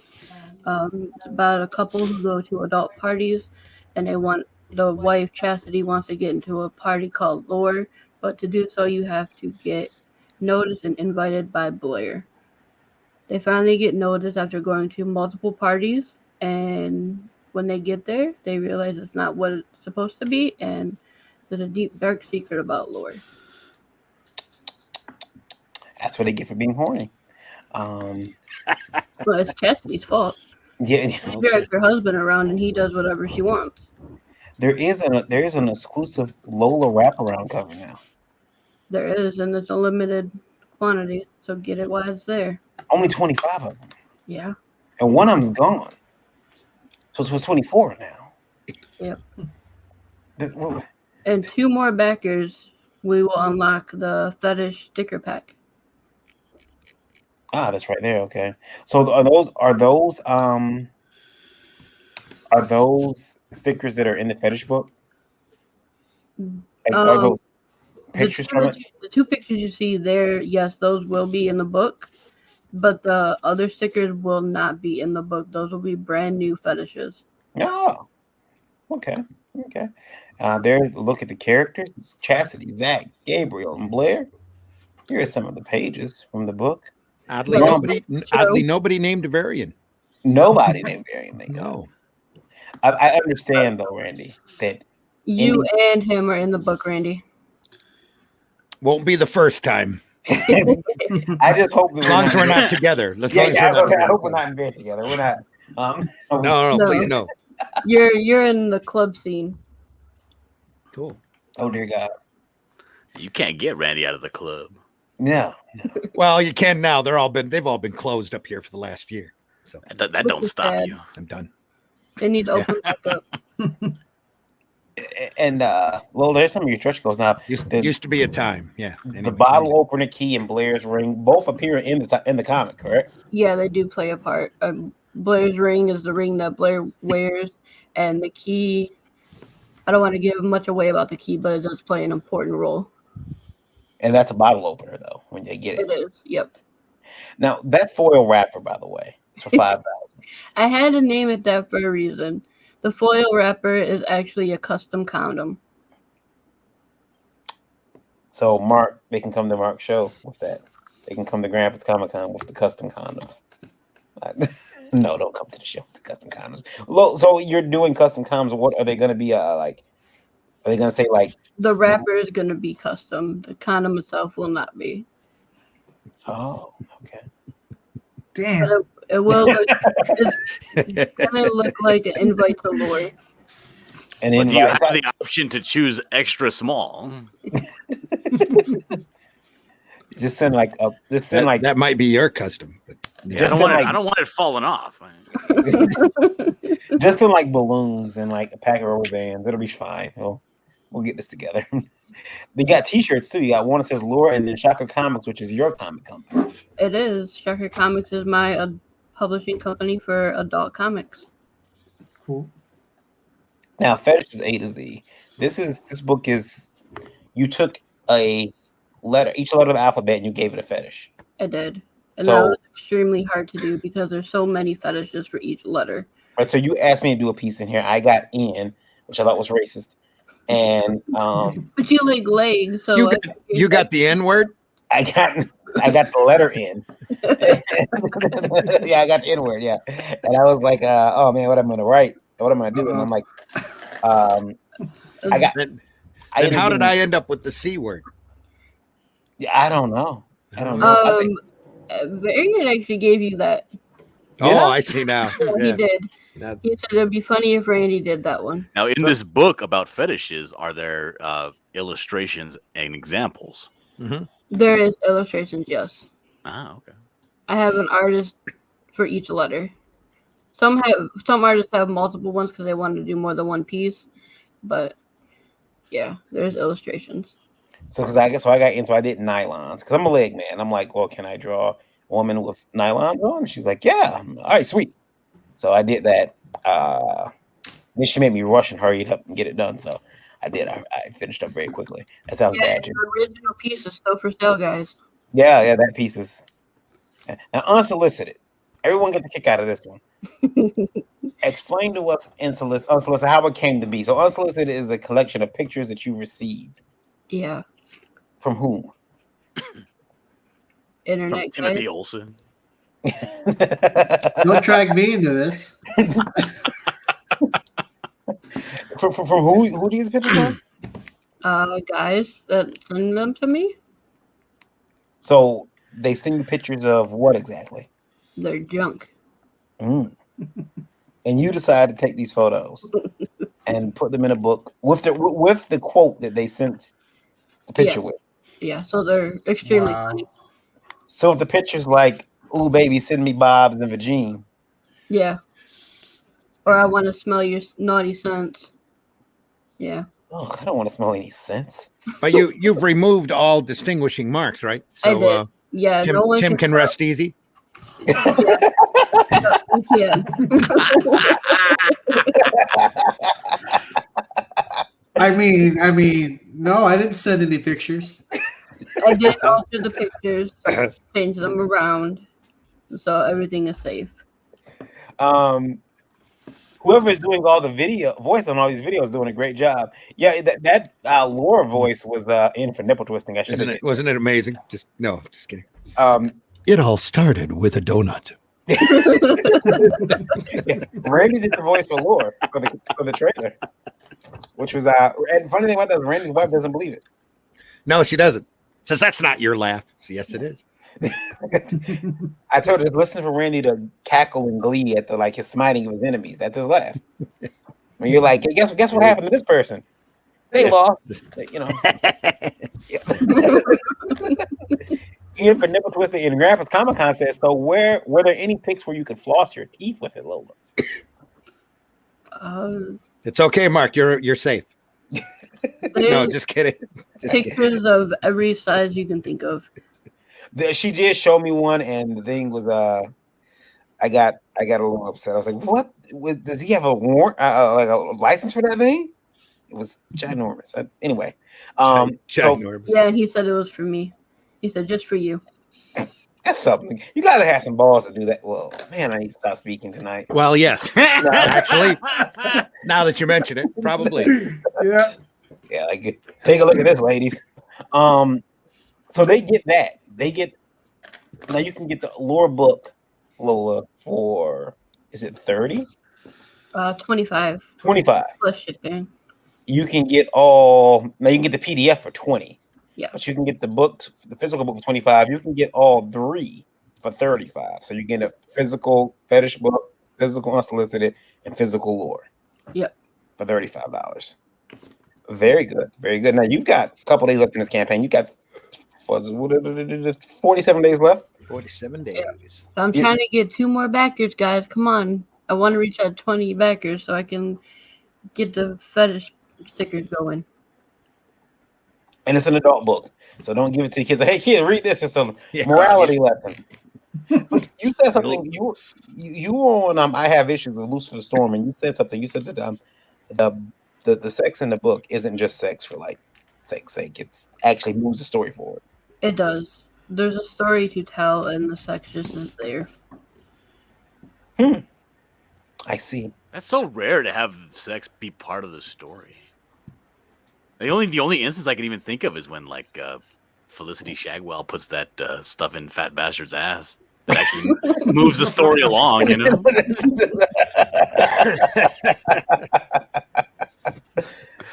As well as a few other things, yeah. The sex in my story does move the story along and get to where it needs to go. You know, I thought you would have a lot slower campaign because you were doing an adult book, but that hasn't been the case. People have been picking it up, and that's exciting for you. It's got to be, but there's some people who are going to say, "Oh, this isn't for me. I can't have this in the house. My kids are going to grab it, flip through it, and I'm gonna have to ask you a lot of questions." Mommy, what's this sticker about? Yeah. What you can do is you can offer a tier, right? That you will tell them, if you back in this tier, I will ship this to you in an actual, opaque package, so people won't know what it is. If you don't pick this tier, I'm going to out it you to all your friends and your boss. Call it a security deposit. You have 24 hours to decide. It's a lure box. Yeah. It's like, this will show up on your bank statement unless you back at this higher tier. You keep calling them up, going tick tock, tick tock, tick, and then you hang up on them. Yeah, this is a game. I want to vote your boss right now. Loli, congratulations on getting this voucher campaign. We're going to keep an eye on it. $1,210 to go over to check out Lure on Indiegogo, LURE, for everyone listening. She is shipping to a lot of places, not worldwide, but Mexico, Canada, the UK. Was there anywhere else that I missed? And then I have the PDF tier for anyone that I'm not shipping to. Yeah. And, it's always, if you can't get the campaign, if you can't get the book, have one of your friends from one of those countries buy it and then ship it to you. There you go. Works out that way. Guys, real quick. Where? Oh, let me see here. I see something else here. There we go. I got Mr. Calderon's Tall Tales. How exactly am I supposed to follow up with Lure? Huh? Yeah. How exactly am I supposed to follow up behind that? You got furries, man. Furries, get them. My nice, Dungeons and Dragons meets Disneyland, fantasy adventure. I'm sorry. It's okay. Call it a palate cleanser. There you go. Exactly. There you go. Basically, Tall Tales is a group fantasy adventure. Basically, it's Lord of the Rings meets Disney. So there you go. If you like that sort of thing, this is the first 5 issues. This is the first 5 issues of a 20-issue series. So this is the first time it's been printed like this. Originally, when we printed them, they were in digest size. So now this will be the first time we'll be printing them in comic book size. So this will be the first time for this. So this is pretty cool. It's been out of print for a while, and a lot of people have been waiting for it. So for another 21 days, we're at 1286. We'll make it. So it just depends how far we go. Yeah. Tall Tales always. I've been looking at how far you've gone back, and it's like, this is, if you want to pick up, you want to get on and get the full story, this is the one for you. And then this will fall out of print after a while. Yeah. Are you going to print like a lot, or are you just printing enough to move to this campaign? We're just printing enough to move the campaign. It's all print on demand. So. Mm-hmm. Well, Ninja Hagelman says, "Is this furry stuff?" Well, not furry in the sense of like lore furry. This is furry as in the sense of just an action adventure story, I did back this, and I got 2 figures coming. Nice. Yeah, if you scroll down, I can show you the figures. They're in there. This is some of the art. This is by Daphne Lage, my wife. We've been working on this for a minute, and that's my monkey. His name is Silvermane. He's actually one of the characters in the story. You're not supposed to show your monkey. What? Listen, I always like to show the monkey, spank the monkey. You know how it is. There we go. Yes. Randy knows. He spanks his monkey all the time. Deal with it, world. But that's a 7-inch monkey right there, and it's a vinyl figure. He's a little small. Yeah, a little small. And you can get this monkey. Look, there's a monkey that multiple colors. That monkey doesn't care. That monkey's blood splattered. Right. That's right. Just so he doesn't care what time. Olsen's monkey. Yeah, he doesn't care what time of the month it is. You leave my monkey out of this. Mm-hmm. If anybody who listens, JD just said that monkey doesn't care what time of the month it is. He just said that. I'm just trying to I missed that. I'm trying to figure out how to process that. I gotta Listen, I got a bloody monkey. What do you want me to do? There's his green monkey, and that's actually they glow in the dark. So I got a blue glow. Cool looking toy. Do they stand up on their own? Oh yeah, they do. Yeah. If you have the monkey, look at them feet. How can it not stand up on its own? That's why I was looking at it, and the feet look kind of rounded. I was like, if I put this down, is it gonna fall over? Oh wow, it's an actual. Oh, that's huge. Yeah, it's huge. Yeah, it's not. Actually, JD's just got an incredibly small head. So. Yeah, Yeah, that's yeah. If you met me, you would know that's not true. That's like 3 inches Monkey is tall. huge and thick. Yep. Quite a girthy monkey you got there, sir. Yes, it is. Monkey. Mhm. And quite bloody too. Yeah. Filthy degenerates. Yes. We work in comics. We're always degenerates. There we go. And there's your blue ball monkey too. Right. Well, it's blue glow. It's a blue glow. Yeah, if your stuff glows, you got problems. Uh-oh. This show's completely gone off the rails. Yes. Yeah, this is what happens when you work a 12-hour shift and you come on a show. This here is the by the way, as you can tell you in New York, use words like colorway. Yes. Yes. Colorway. Yeah, you know, I gotta get them shoes in that new colorway. What? Yep. I didn't. Yeah. So Now, these are sketch cover originals. So that we have various sketch covers. So if you want to, we have a mixed bag. So if you order that level, you'll be getting a sketch cover from Daphne. Cool. Full color. Full color. Yeah. She does them full color. Very cool. And then she's doing some remarks. Ah. Yep. Yes, that's a lot of stuff, man. So this book here, I got 2 figures. I got the regular, and then I got the blood splatter. Yeah. Oh. Yeah. She's gonna take the blood. So are you gonna continue doing like different variations of the same figure? Well, there is a story behind that, and we would like to, but I'll be honest, it's very expensive. I mean, when I say it's expensive, it's like, you know, if you want to buy a brand new car expensive, it's kind of like that. Yeah, because you did these figures like, what was it, a year ago or 2 years ago? Oh no, I did these a while ago. I did these in 2008. Okay. Yeah. It's just we've been selling them slowly but surely. We were selling. What happened was in 2008, I got the figures, and then I got them. 2 weeks later, there goes the economy right into the toilet. Yeah. And I spoke to my distributor, and he was like, "Dude, if I'd have had this a year ago, I would have sold out completely." But you know, the market just tanked afterwards, and I've just been, you know, we've been selling them at shows. So we sell them at shows, and I still have. I probably got a few, probably a couple hundred left, out of about 1,200. So you know, we've been selling them. People like them. Yeah, like you said, they're huge. Which one is your best seller? The one all the way on the right hand side. The green one. Okay. The green one, yeah. And it's got articulation too, right? Yeah, the little arm, his arms move. Let's see here.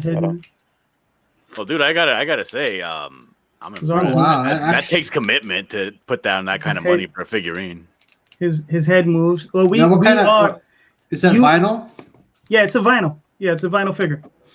Yeah, we are, how should we say, insane? I mean, you know, That's because we're insane. We're really fucking nuts, is what it is. But go ahead. Where did you go to have that made? I mean, what was the company and how much did it cost, if I may ask? All right. This was done in China. These are all produced in China, mass produced. We had 1,250 pieces done, various colorways. So I believe the blue glow had 100. The glow had, I think, 200. Blood splatter. That one I think is 100. The main one, we had about 600 figures of that one done. As far as I worked with a guy named Eric Scarecrow, and he worked as a broker for me, and he set it up. So if you want, he's still active in the industry. He's if you've ever been on the vinyl scene, if you ever looked at any of those vinyl toys, he's huge in that scene. His name is Eric Scarecrow. Mad cool dude, really nice guy. He'll get you a good price. And you know, he's the one that it's funny because when we did it, we weren't expecting him to be articulated. He fought for that, and he got it all done for us. So he got him all articulated. So cool. That's cool. But it's not. I'm going to tell you right now, it's not cheap. When I say it's, I kind of figured it might not be. Yeah, when I say it's going to cost you a car, it's going to cost you a car. Can I expect Guano Guy toys in the future? Oh, at some point there's got to be some plushies for sure. Mm. If you make action figures, are you gonna make the plastic patchouli oil so it smells like shit? Oh gosh, no. No, that's what they. But I'll give you a discount. The character himself is, but At no point do we throw that at anybody or mail it to their house or. Jared Comic Con said, "Man Magazine sent out some mags to subscribers with the word pornography in huge letters on the outside of the package. Just a look. There you go, Lola. Just a look. Pornography coming straight to you." I want to thank you guys for being here. I'm going to let everyone tell where they can be found at. We will start with John Dillard. Where can you be found at, sir? All right. Well, you can find me all the time because I'm always hanging out on my YouTube channel. And that's pretty much where I hang out exclusively. So if you want to hang out with me, go to YouTube and go to Dillard Draws. And that's where you can find me. And I hope to see you there. We need to make on Indie Volt's site. Somebody needs to draw it. I'll draw it. And we need to make John Dillard boxes and call them Dillard Draws. We need to. We're going to do this. John, give me your permission. Come on, right here, right live. We're going to do it. I'll cut you in. Are you going to have this space? If you send me a pack. Yeah, I'll send you a pack. Yeah. Are you going to have the space in a really unflattering area of the boxers? You got to put the hole in the front and the back.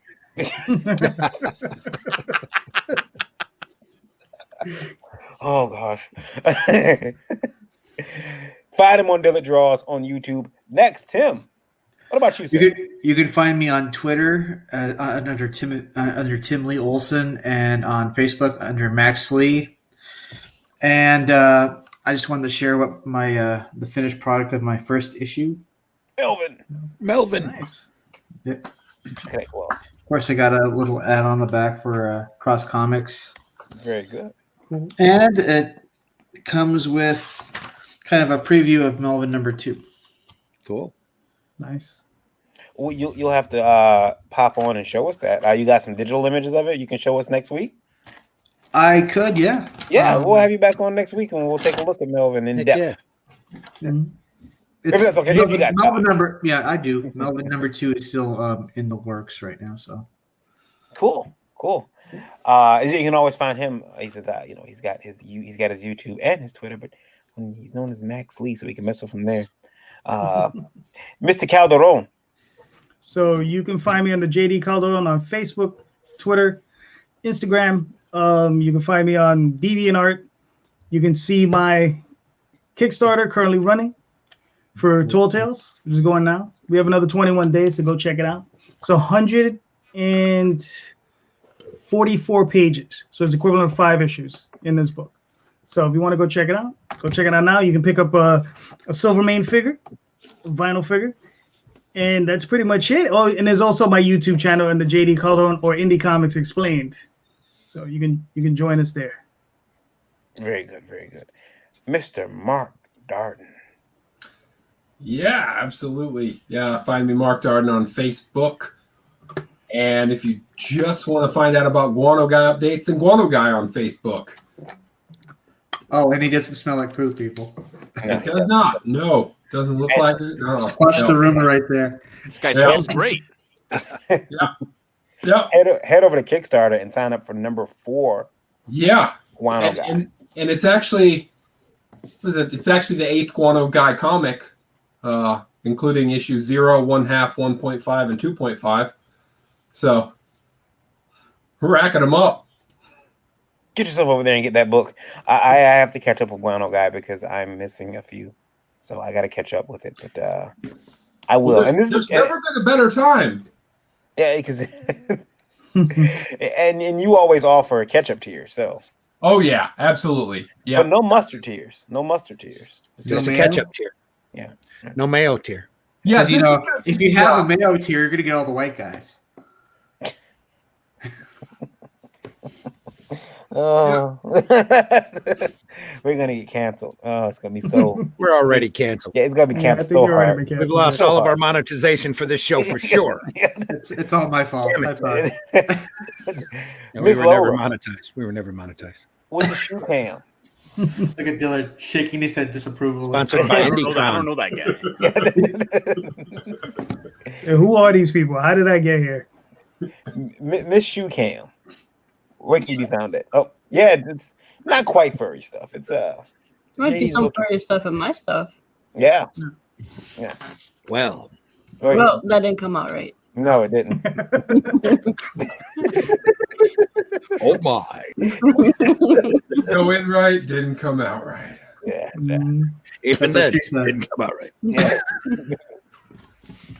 I can be found. The easiest way to get a hold of me, go to Linktree Indie_Princess. You'll find all my links there, including a link to Lore, which is funding on Indiegogo right now. So go check it out.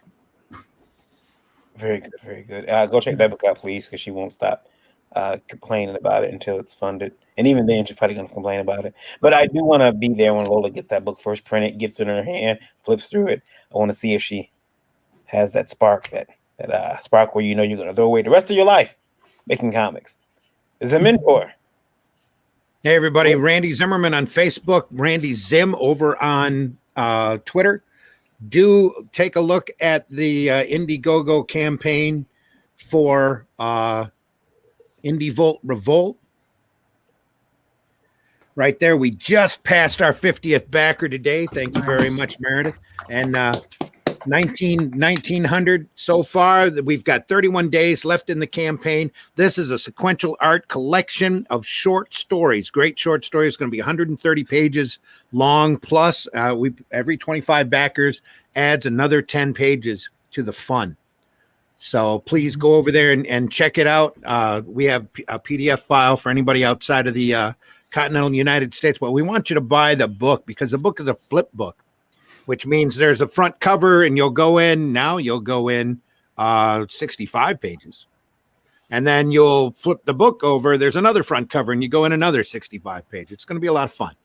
There's all sorts of a wide variety of stories in the book. It's all beginning, middle, and end. You don't have to have read another title in order to enjoy this book. But there's all sorts of different creators in there from all sorts of different countries. Most of them have been contributors here to Indie Volt. So do please go over there and take a look. On top of that, I'm in the process of resurrecting Arrow Comics 4.0. So go over to the Arrow Comics site over on the page over on Facebook, where I'm premiering new artwork that kind of looks like this. Ooh, Nice. Or Lindy Jacks, the character in the middle. It is Lindy Jacks, isn't it? Wow. And it could even look like I think this.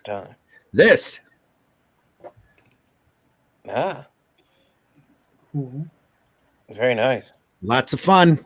Lots of fun. It's been I spent the whole day playing editor-in-chief. It was incredibly enjoyable. Again, getting my feet wet back into comic publishing. We're going to have a line for the direct market here towards the end of the year. Really looking forward to bringing that out. So this time with digital stuff, it's a lot quicker than the snail mail and the faxes you guys used to use. Yes, ancient days of yore. Back in the old days, we had fax machines. Yeah. I do want to tell everybody on top of that, I'm going to be back on Sunday morning at 9 a.m. for Sunday Funnies, where we put the fun in funny books. We try to talk about the light, more whimsical side of comics. Then Thursday morning, Varian and I are going to be there for the Breakfast Buzz at 9 a.m. Eastern Standard Time, where we talk about comic news and stuff again. And then once again, Tuesday nights, 9 p.m., we'll be back here again for Livewire, along with Indie Princess and whoever else of these guys that we can get to join us again. So. We're going to have Tim back on Tuesday, too, with Melvin. So we'll talk about that. Also want to remind you guys that Saturday at 2 p.m. special, we are going to be having the premiere of Pitches Be Crazy on Indie Volt, where it's a game show. It's where we're going to have creators come on. They're going to pitch their books, and the winner gets we back the campaign up to $50. Only one shall stand. One shall stand, two shall fall. And you're calling that Pitches Be Crazy? Pitches Be Crazy. Sure. And they're going to pitch. Our host is Brandon Cleckley, a friend of mine, many years. And see, that's how much geek cred he has. He's fallen out of favor with the geeks. So we're gonna get him and make him do this show. So he's nervous. Everybody tune in so we can have a high viewer count and make him really, really nervous. And it's gonna be a fun time. We're gonna give away some cash. Should be fun. Well, Awesome. And you do know pitches get stitches. That's right. That's right. End up in ditches. Also, if you're looking to get your book some awards, it's award season. A lot of you guys are. I see you posting things about the Ringos. Let me be honest with you. You ain't winning. Okay. Well, not unless you got a lot of people that'll vote for you. It's a popularity contest. Yeah, that's right. So what you need to do is sign up for the Indie Volt Awards. Go to indievoltawards.com. That's right. We're doing an award show September 18th. You want me to run that commercial? Yeah, well, let me say this first. September 18th from Dave and Buster's Live. It's going to be airing on it'll be airing on YouTube and now on Facebook as well. So you don't have to be there live, but if you want, tickets will be made available. We'll be announcing what tickets are available in May. And there's also going to be an award. Besides the award show, we're going to announce our Indie Volt Creators Hall of Fame. One person we know right now is going in there is Mr. Randy Zimmerman. Is going to be going the first class of 2021. He's embarrassed. He's humbled. He's all those things. He has to wear a suit. And no, he doesn't. He doesn't have to wear a suit. And he's definitely not wearing. He's definitely not wearing a tux. I already talked to his wife. He's wearing a suit. And if I have to wear a dress, you're wearing a suit. Oh, he's gonna look so adorable. I do have a suit coat. Yeah. No, it's I told you, dude. I haven't worn a tie in he's years. gonna wear a dress. I haven't worn a tie since I went to church. I'm not about to start now. He's not gonna wear a dress. He's not going for an Eisner. I'm not wearing a Come dress. on, be progressive, Randy. The award show, though, if you sign up, it is $5 per title, $1 per category you want that book recognized in or looked at. Now there is the reason why we did that is because some of our sponsors would not hear it any other way. But as a sop to our feelings, they allowed us to give the money to Autism Speaks. So if you get a little sticker shock about, oh man, I have to pay to enter, the money is going to a charity. You can pay as little as $6. The most you have to pay is like $22 if you want to be listed in all considered for all categories. But we're actually giving away trophies. It is a judged event. We have a series of 5 or 6 judges. It's not a popularity contest. Yeah, none of the judges are allowed to enter anything. They can't enter any. I think JD was very hurt. He's very hurt that he can't enter. Yeah. he found that out after he signed on to be a judge. Like, wait, I can't enter? No, JD. I'm not doing this shit next year. I'm entering. Listen, I'm way more into it for the bribes. That's it. You want to win? Just send me a check. You're good. I'll get you to win. You'll get the W. Same here. Let me shoes or back lore.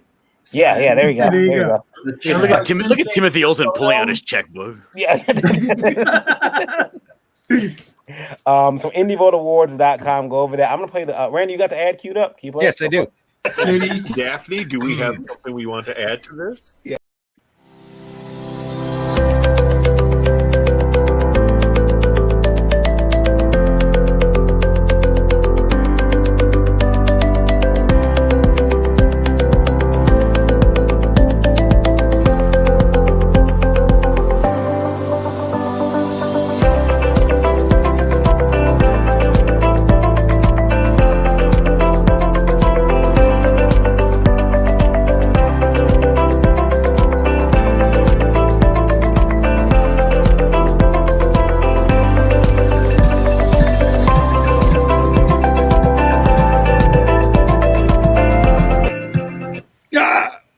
That looks so professional. I love it.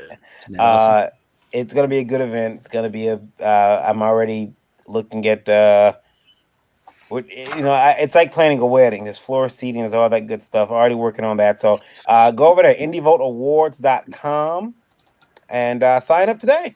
You'll also get laurels to put on your stuff or submission laurels. It's gonna be a great time. September 18th. Coming to you live. Also, guys, join our radio audience right now, sitting at 98,775.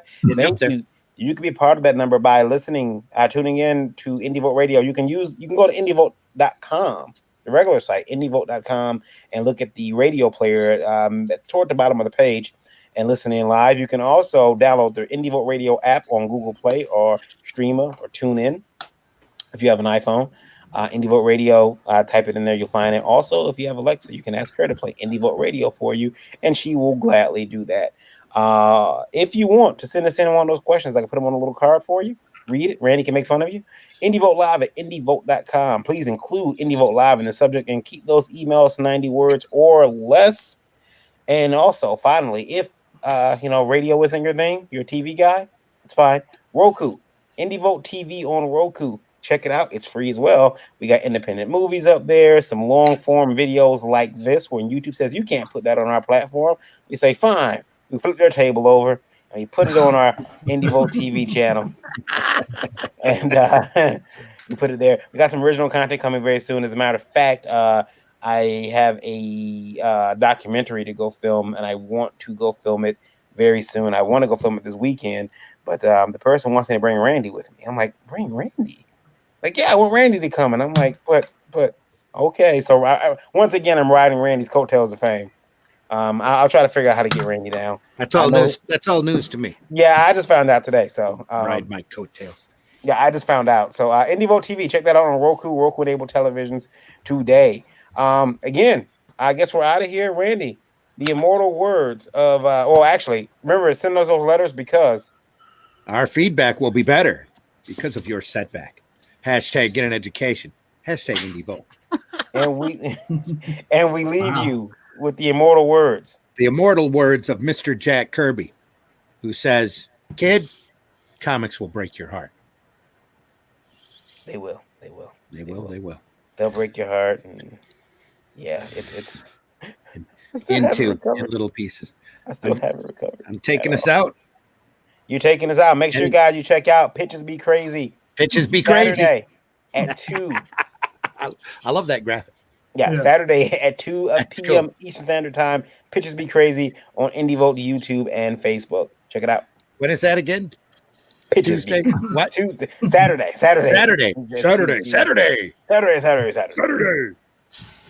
Pitches Be Crazy. Pitches Be Crazy.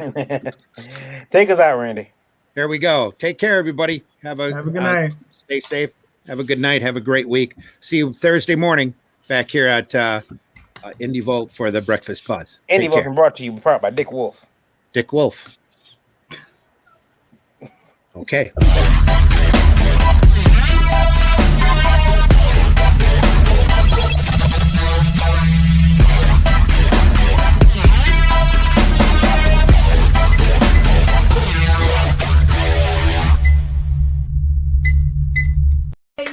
Yay! Think about what you've accomplished.